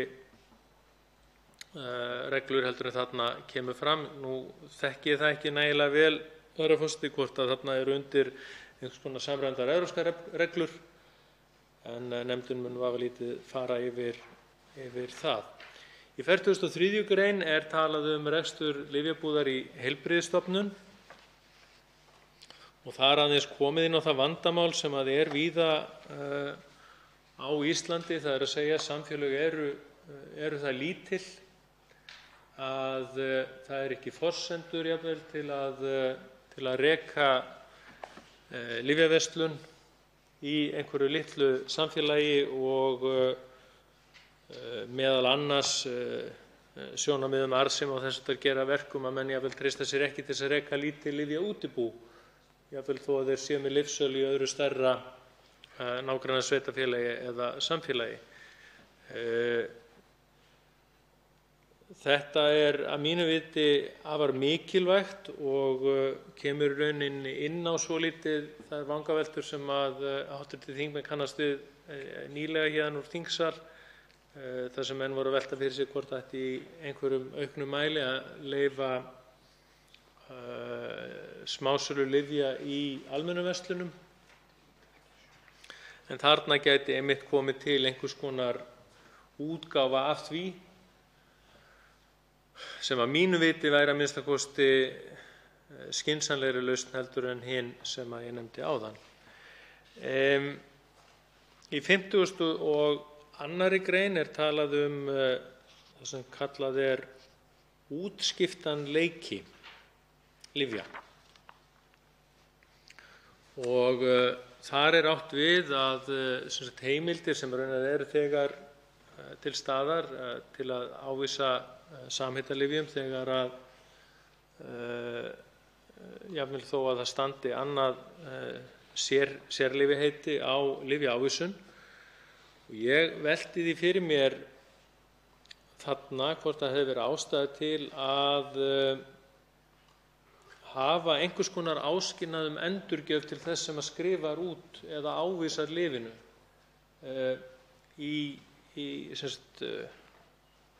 og auðvitað það ákvæði sem hefði svo sem alveg mátt vera í fyrri lyfjalögum, en núna erum við að fara í heildarendurskoðun og þá velti ég fyrir mér hvort það væri kannski ekki bara flötur á því að setja inn einhvers konar ákvæði endurgjöf til þess sem ávísar að sjúklingur viðkomandi hafi fengið annað lyf afhent. Og þarna tala ég af nokkurri reynslu eftir að hafa fengið í gegnum tíðina afar mörg símtöl frá sjúklingum með spurningar lyf sem þeir hafa fengið afhent en hafa ekki verið þau lyf sem kannski voru talað í viðtali við viðkomandi og það getur verið mikilvægt að vita þessar breytingar. 13. kaflinn kannski, þessi ekki svona stærsta breytingin í 13. kaflanum frá núgildandi ákvæðum, það er að segja kaflanum auglýsingar, þar sem horfið frá þeirri meginreglu sem hefur verið á Íslandi að lyfjaauglýsingar séu ekki heimilar. Nú sem sagt verið að horfa til þess að grundvallarreglan sé að lyfjaauglýsingar séu heimilar og að það séu þá í rauninni frekar takmarkanir á heimildinni heldur en undanþágur frá takmörkuninni, undanþágur frá banninu. Ég ætli í sjálfu sér ekkert að dæma það hvort fyrirkomulagið betra en mér finnst að minnsta kosti að það þarf að hugsa þeim mjög vandlega og nefndin vafalítið gera það hvort að þarna sé verið að opna stærri glugga heldur en við kannski áttum okkur á og hvort að við þyrftum kannski að vera að velta því fyrir okkur að halda þessum glugga bara eitthvað þrengri heldur en hann er í dag. Í kaflanum, það er að segja 13. kafla, þá eftir sem ég get best séð, það er talað lyfjaauglýsingar fram og tilbaka, en það er ekki talað eina tegund lyfjaauglýsinga sem er mjög algeng. Nema meira í fyrirgefðu dönskuslettuna fórst í forbifarten, eða framhjáhlaupi, heitir það víst á íslensku. Það er sú tegund, það er að segja þegar að lyfjakynningar sem eru í eðli sínu lyfjaauglýsingar fara fram annaðhvort inn á stofnun eða starfsstöð heilbrigðisstarfsmanna og auðvitað átta ég mig á því að ákvæði laganna auglýsingar ná náttúrulega líka yfir það, en hins vegar er oft hægt að það er hægt að leika sér eða vinna svolítið með skilgreiningarnar á hvað er auglýsing og hvað ekki og þannig kannski sneiða svolítið fram hjá ákvæðum laganna og ég velti fyrir mig hvort að það væri ástæða til að taka betur á því. Í 63. grein er talað aukaverkanir og í 1. málsgreininni þá er talað skyldu til að tilkynna aukaverkanir. Ég er algjörlega sammála því að þetta sé mikilvægt og að við eigum að taka þetta upp.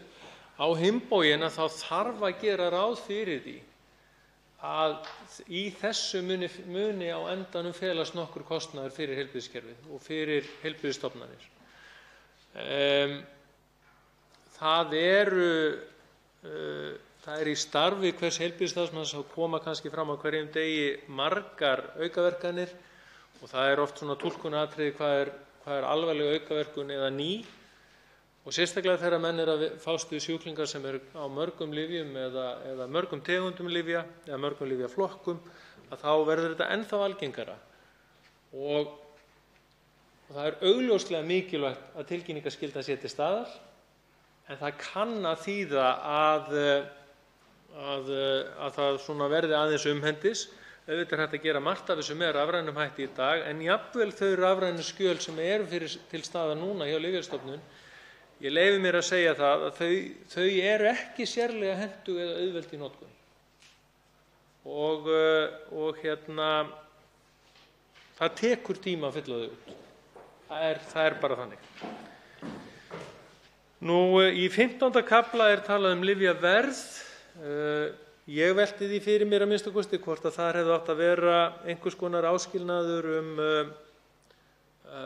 hver álagning á lyfjum megi vera, ekki bara hver verðlagning megi vera, en að öðru leyti þá líst mér ágætlega á þennan kafla.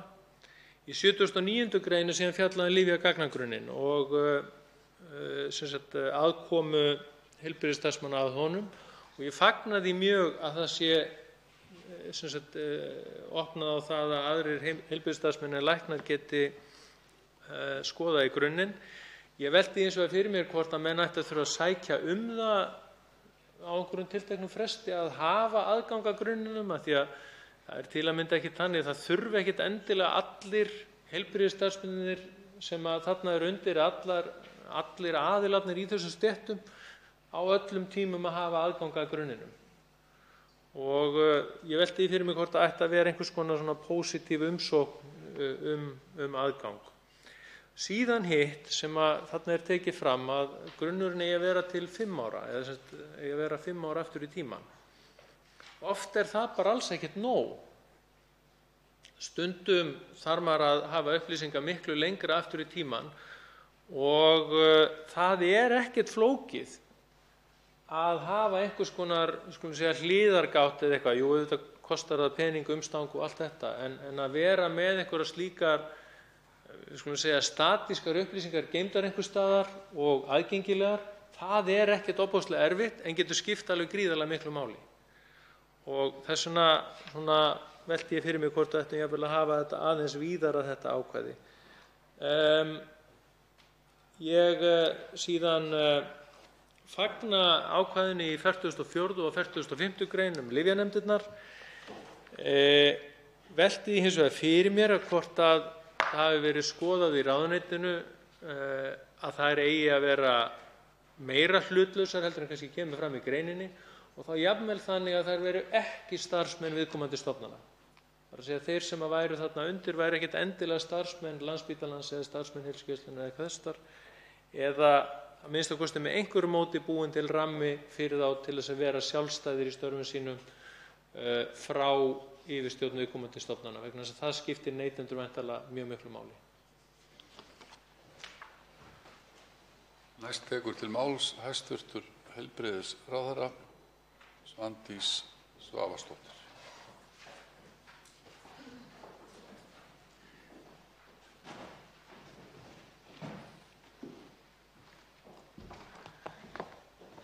Já, virðulegi forseti, hér er eins og fram kom í minni framsögu stórt og mikið mál að ræða og ég vænti þess auðvitað að hv. velferðarnefnd gefi sér ráðrúm til þess að fara ofan í málið. Ég vil benda nefndarmönnum sérstaklega á samráðskaflann eins og ég nefndi hér áðan, en hann spannar hér allt frá síðu 43 og aftur til síðu 52, og sem ég held að megi nú teljast óvenju drjúgur samráðskafli, en er til þess ætlaður að flýta fyrir vinnu nefndarinnar. Þannig ég vil benda á það sérstaklega. Ég vil þakka hv. þingmanni Ólafi Þór Gunnarssyni fyrir sérlega greinargóða og yfirgripsmikla ræðu þar sem er drepið á allnokkrum álitamálum og margar mjög góðar ábendingar sem að koma fram í hans máli, enda þekkir þingmaðurinn málin af eigin reynslu. Ég vil nefna sérstaklega punkta sem að komu í máli hv. þingmanns varðandi auglýsingar, varðandi endurgjöf til lækna, varðandi skyldu til að láta vita aukaverkanir og það utanumhald sem þar er nauðsynlegt, varðandi lyfjakynningar og stöðu þeirra,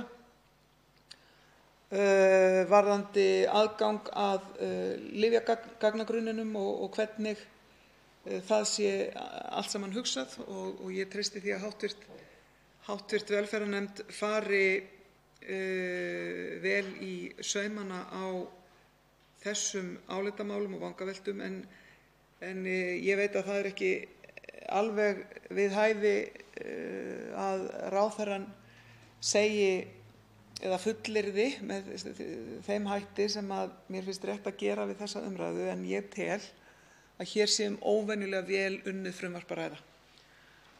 Hér hafa komið saman gríðarlega öflugir sérfræðingar í langan tíma sem hafa hlustað á uppbyggilegan hátt eftir þeim spurningum, álitamálum og athugasemdum sem hafa komið. Við höfum brugðist við athugasemdum með það fyrir augum að málið klárist að þessu sinni.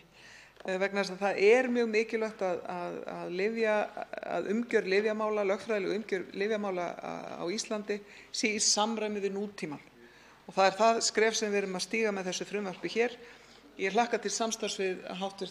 velferðarnefnd og vonast til þess að þetta mikilvæga frumvarp verði að lögum á þessu þingi.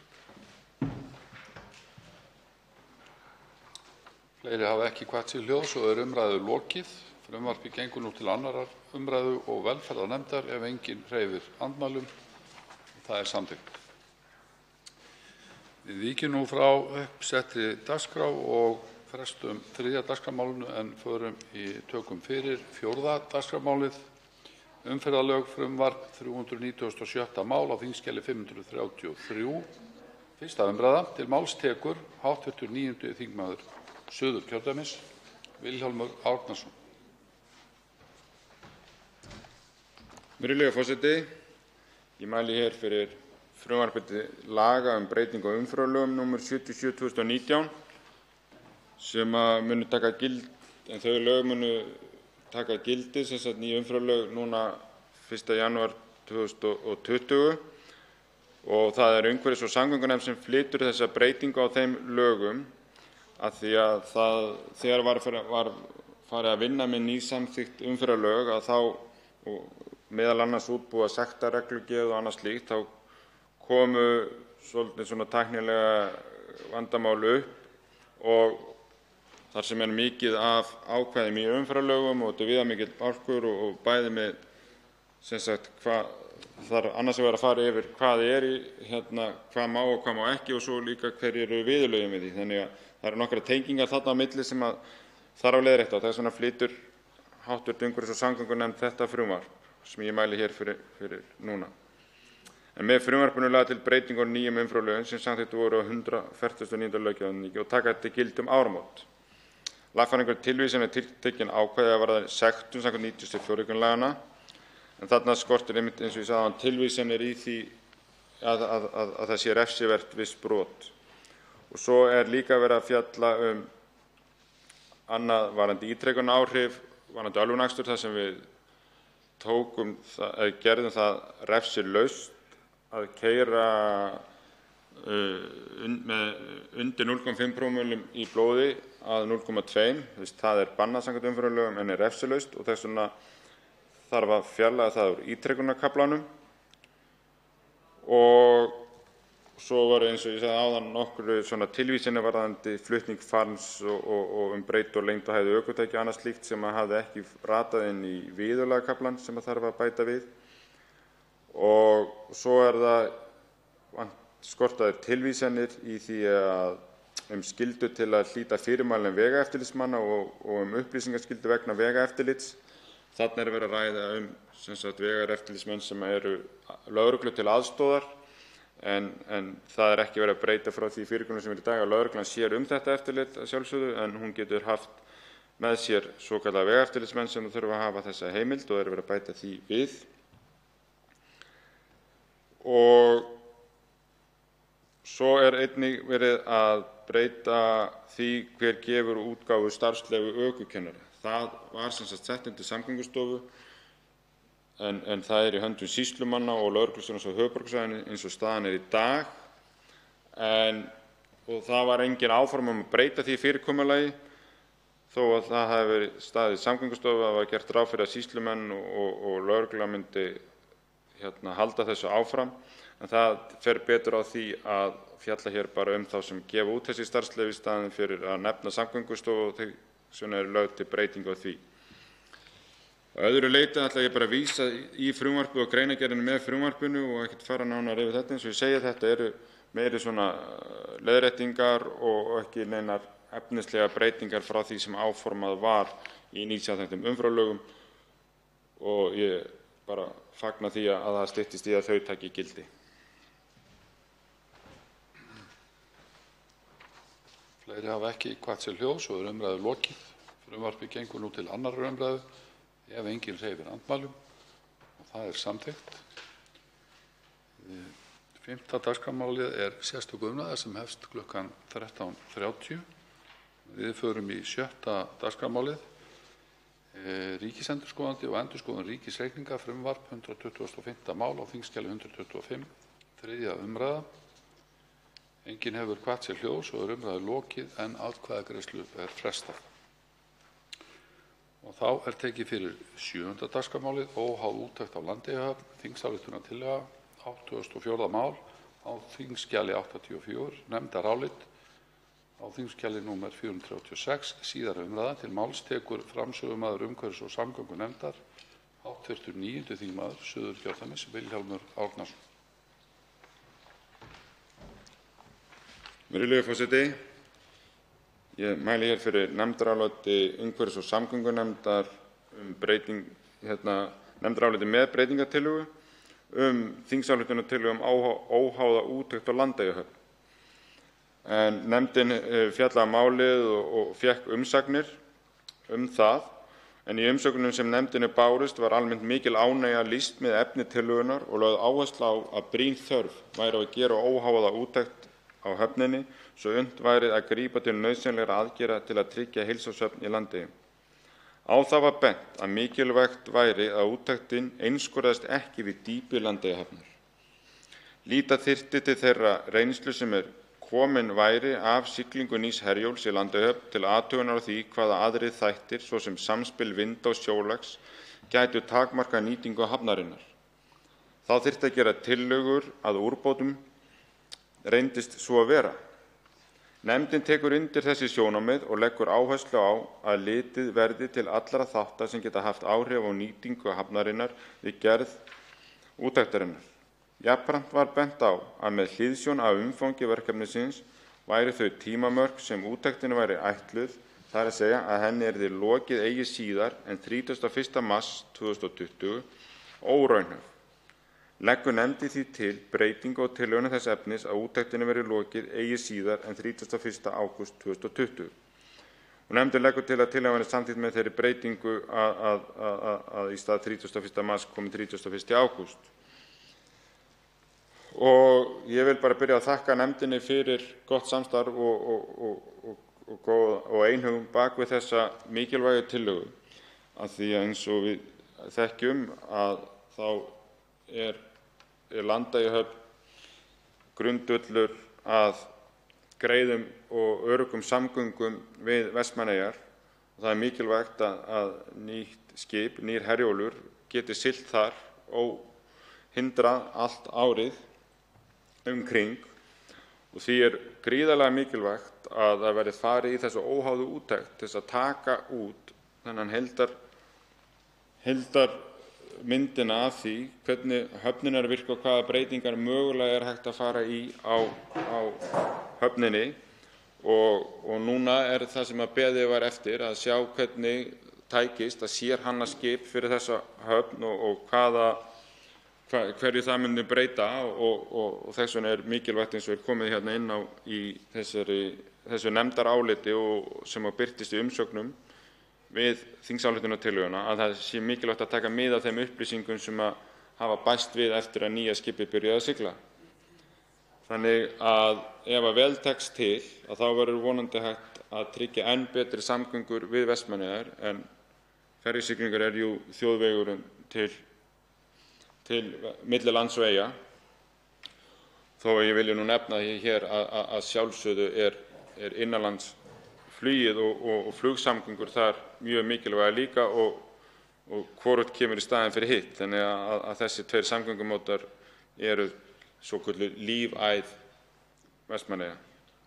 En undir þetta tekur öll nefndin og skrifar undir þar með það sá sem hér stendur, Vilhjálmur Árnason, og svo Bergþór Ólason, formaður nefndarinnar, Ari Trausti Guðmundsson Guðjón S. Brjánsson, Hanna Katrín Friðriksson, Hjálmar Bogi Hafliðason, Jón Gunnarsson, Karl Gauti Hjaltason og Kolbeinn Óttarsson Proppé og Björn Leví Gunnarsson áheyrnarfullur nefndinni samþykkur áliti þessu. Þannig að ég legg til að þessi þingsályktunartillaga verði breytt með þeirri tillögu sem við leggjum til hérna og vona að Vegagerðin sem fær þetta verkefni gangi hreint til vegs og þau lýstu ánægju með þetta og vill líka geta þess að þetta fjallað í nefndaráliti meirihluta við nýsamþykkta samgönguáætlun. Þannig að það ekki eftir neinu að bíða heldur en að henda sér í verkefnið og til þess að bæta samgöngur, því að allar samgöngubætur stuðla að velferð og hagvexti.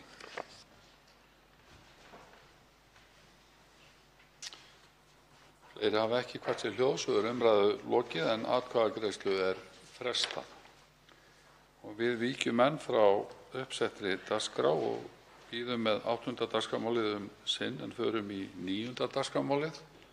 Heimild til að greiða bætur vegna dóms Hæstaréttar í máli númer 521 frá 2017, stjórnarfrumvarp, 183. mál á þingskjali 184, nefndarálit á þingskjali 495 og þingskjali 498, önnur umræða. Til máls tekur framsögumaður meirihluta allsherjar- og menntamálanefndar, hv. 7. þingmaður Norðausturkjördæmis, Bjarkey Olsen Gunnarsdóttir. Já, herra forseti, ég ætla að fara hér yfir nefndarálit meirihluta allsherjar- og menntamálanefndar, fara bara vel í það hér. Nefndin hefur fjallað málið og fengið á sinn fund Pál Þórhallsson og Ágúst Geir Ágústsson frá forsætisráðuneyti, Arnar Þór Stefánsson, lögmann Kristjáns Viðars Júlíussonar, Pál Rúnar Mikael Kristjánsson, lögmann aðstandenda Tryggva Rúnars Leifssonar, Oddgeir Einarsson, lögmann aðstandenda Sævar Sisielski, Ragnar Aðalsteinsson, lögmann Guðjóns Skarphéðinssonar, Andra Árnason, settan ríkislögmann, Magnús Leópoldsson og Valdimar Olsen. Nefndinni bárust umsagnir frá Arnari Þóri Stefánssyni, Hafþóri Sævarssyni Sisielski, Páli Rúnari Mikael Kristjánssyni og Ragnari Aðalsteinssyni og sameiginleg umsögn frá Magnúsi Leópoldssyni, Einari Gunnari Bollasyni og Valdimar Olsen. Frumvarp þetta felur í sér lagaheimild til að greiða bætur vegna dóms Hæstaréttar í máli nr. 521 frá 2017, þar sem Kristján Viðar Júlíusson, Sævar Marinó Sisielski og Tryggvi Rúnar Leifsson voru sýknaðir af því að hafa orðið Guðmundi Einarssyni að bana í janúar 1974. Albert Klan Skaftason af því að hafa tálmað rannsókn á brotinu og Guðjón Skarphéðinsson, Kristján Viðar og Sævar Marinó af því að hafa orðið Geirfinni Einarssyni að bana í nóvember 1974. Megintilgangur með framlagningu frumvarpsins að stuðla að sáttum vegna framangreindra mála þar sem að sáttaumleitanir stjórnvalda í kjölfar dóms Hæstaréttar hafi ekki borið árangur og einn aðili höfðað mál fyrir héraðsdómi. Lagt til að ráðherra verði heimilað að greiða bætur til aðila án þess að þeir fyrirgeri rétti sínum til að bera kröfur undir dómstóla. Enn fremur lagt til að eftirlifandi makar og börn þeirra aðila sem fallnir eru frá geti tekið við greiðslu bóta. Meirihluti nefndarinnar hefur við umfjöllun málsins lagt áherslu á að það ekki hlutverk hennar að fjalla efnislega dómsmálin, heldur einungis að taka afstöðu til og meta efni frumvarpsins. Meirihluti fjallaði þá sérstöðu sem málið hefur í íslenskri réttarsögu, bæði að umfangi og efni, og vandséð að viðlíka mál getur komið upp aftur. Því til stuðnings bendir meirihlutin á þær samfélagsbreytingar sem hafa átt sér stað á síðustu áratugum, til að mynda aukin áherslu á mannréttindi, þar með talin réttindi sakborninga. Fyrir nefndinni kom fram sjónarmið að með framlagningu frumvarpsins væri gengið gegn þrískiptingu ríkisvaldsins inn á verksvið dómsvaldsins. Meirihlutinn bendir á að réttur einstaklinga til að bera málsókn undir dómstóla skýrt afmarkaður í stjórnarskrá og með frumvarpinu ekki á neinn hátt verið að draga úr rétti aðila til að fara með kröfur sínar fyrir dóm. Frumvarpið lýtur einungis að heimild til að greiða bætur og því ljóst að efni frumvarpsins fyrst og fremst ívilnandi fyrir aðila máls. Meirihlutinn leggur áherslu á að verði frumvarpið samþykkt njóta aðilar enn réttar til að bera mál sitt undir dómstóla til frekari bótagreiðslna. Í ljósi framangreinds og sérstöðu málsins telur meirihlutinn að nauðsynlegt og eðlilegt sé að taka af allan vafa að vilji stjórnvalda standi til þess að greiða aðilum máls og aðstandendum þeirra sanngjarnar bætur. Við umfjöllun frumvarpið komu fram sjónarmið að 2. málsgrein 1. greinar væri mikilvæg í því skyni að taka af öll tvímæli að greiða skuli bætur til eftirlifandi maka og barna. Meiri hlutinn tekur undir þau sjónarmið og bendir á að bætur þær sem lagðar eru til í frumvarpinu eru einstaklingsbundnar og nauðsynlegt sé að kveða á þennan rétt þar sem að vafi leikur á hver réttarstaða eftirlifandi maka og barna væri fyrir dómstólum varðandi heimild til að gera kröfur bætur fyrir hönd látins aðila. Mikilvægt sé að kveða á það að bæturnar sem lagðar eru til í frumvarpinu geti einnig runnið til aðstandenda til að gæta jafnræðis milli aðila. Við meðferð málsins komu fram ýmiss konar sjónarmið hvaða viðmið skulu höfð til hliðsjónar við ákvörðun fjárhæðar bóta. Meiri hlutinn tekur fram að hér er hvorki hefðbundnar bætur né ákvörðun bætur að ræða og vísar í því sambandi til greinargerðar með frumvarpinu. Meiri hlutinn telur, sérstaklega í ljósi þess að í frumvarpinu eru ekki lagðar fram takmarkanir á réttindum aðila til að bera kröfur sínar undir dómstóla, að það sé ekki hlutverk nefndarinnar að hlutast til þau atriði sem höfð verði til viðmiðunar við ákvörðun fjárhæðar bótanna.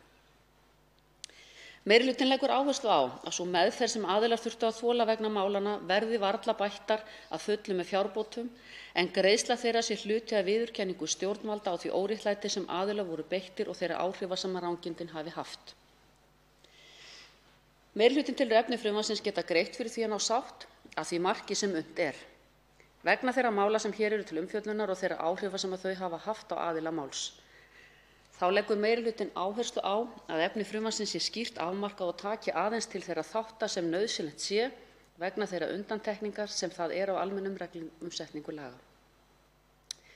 Meiri hlutinn telur að verði þetta frumvarp samþykkt feli það í sér staðfestingu á vilja stjórnvalda til að leita sátta.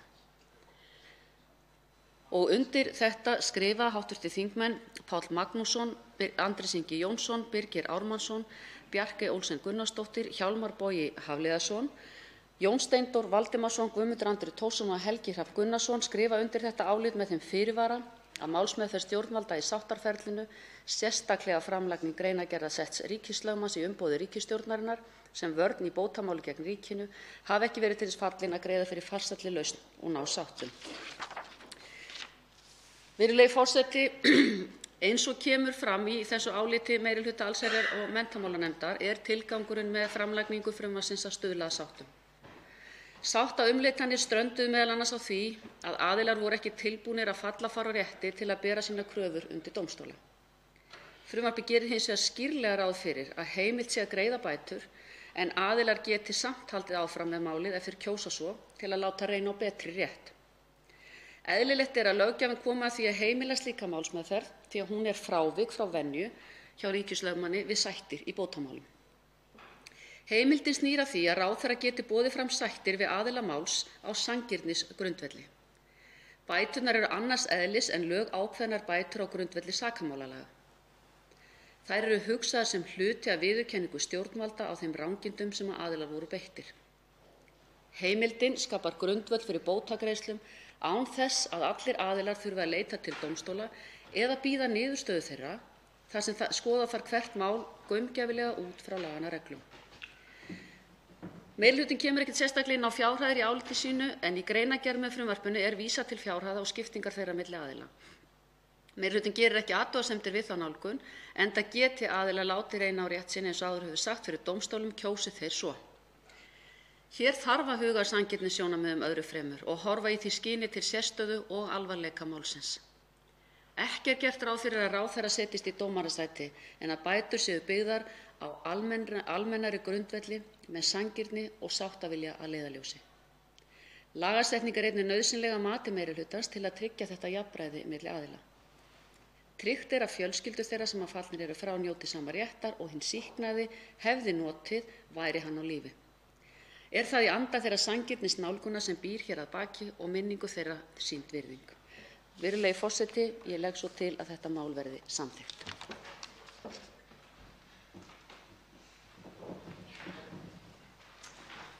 Þá tekur næst til máls framsögumaður minnihluta allsherjar- og menntamálanefndar, hv. 8. þingmaður Norðausturkjördæmis, Anna Kolbrún Árnadóttir. Hæstv. forseti. Ég mæli hér fyrir áliti minni hluta. Svolítið andstutt var að hlaupa. Fyrir minni hluta áliti allsherjar- og menntamálanefndar. Og minni hlutinn telur að efni frumvarpsins gangi gegn það sem við köllum stjórnarskrárbundinni þrískiptingu ríkisvaldsins, þar sem löggjafarvaldið gengur með því inn á verksvið dómsvalds. Minni hlutinn getur ekki tekið undir að hér sé nauðsynlega lagasetningu að ræða til þess að unnt sé að greiða bætur. Þrátt fyrir sérstöðu málsins hér að ræða mál sem Hæstiréttur hefur nú þegar haft til umfjöllunar og leitið til sýknuaðila vegna tiltekinna atriða. Það fer því betur á því að dómstólar skeri úr bótaskyldu og eftir atvikum fjárhæð bóta í málinu líkt og hefðbundið er. Verði frumvarpið samþykkt telur minni hlutinn að sett verði fordæmi sem geti haft varhugaverð áhrif á önnur mál þar sem einstaklingar eru sviptir frelsi sínu með óréttmætum hætti eða ranglega sakfelldir. Þá eru bæturnar sem kveðið er á í frumvarpinu og ákvörðun fjárhæða þeirra samkvæmt greinargerð í ósamræmi við það sem áður hefur þekkst.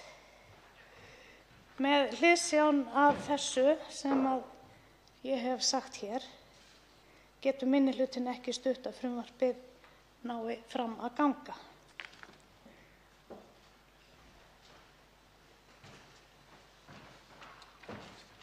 Fleiri hafa ekki kvatt sér hljóðs og umræðu lokið en atkvæðagreiðslu frestað.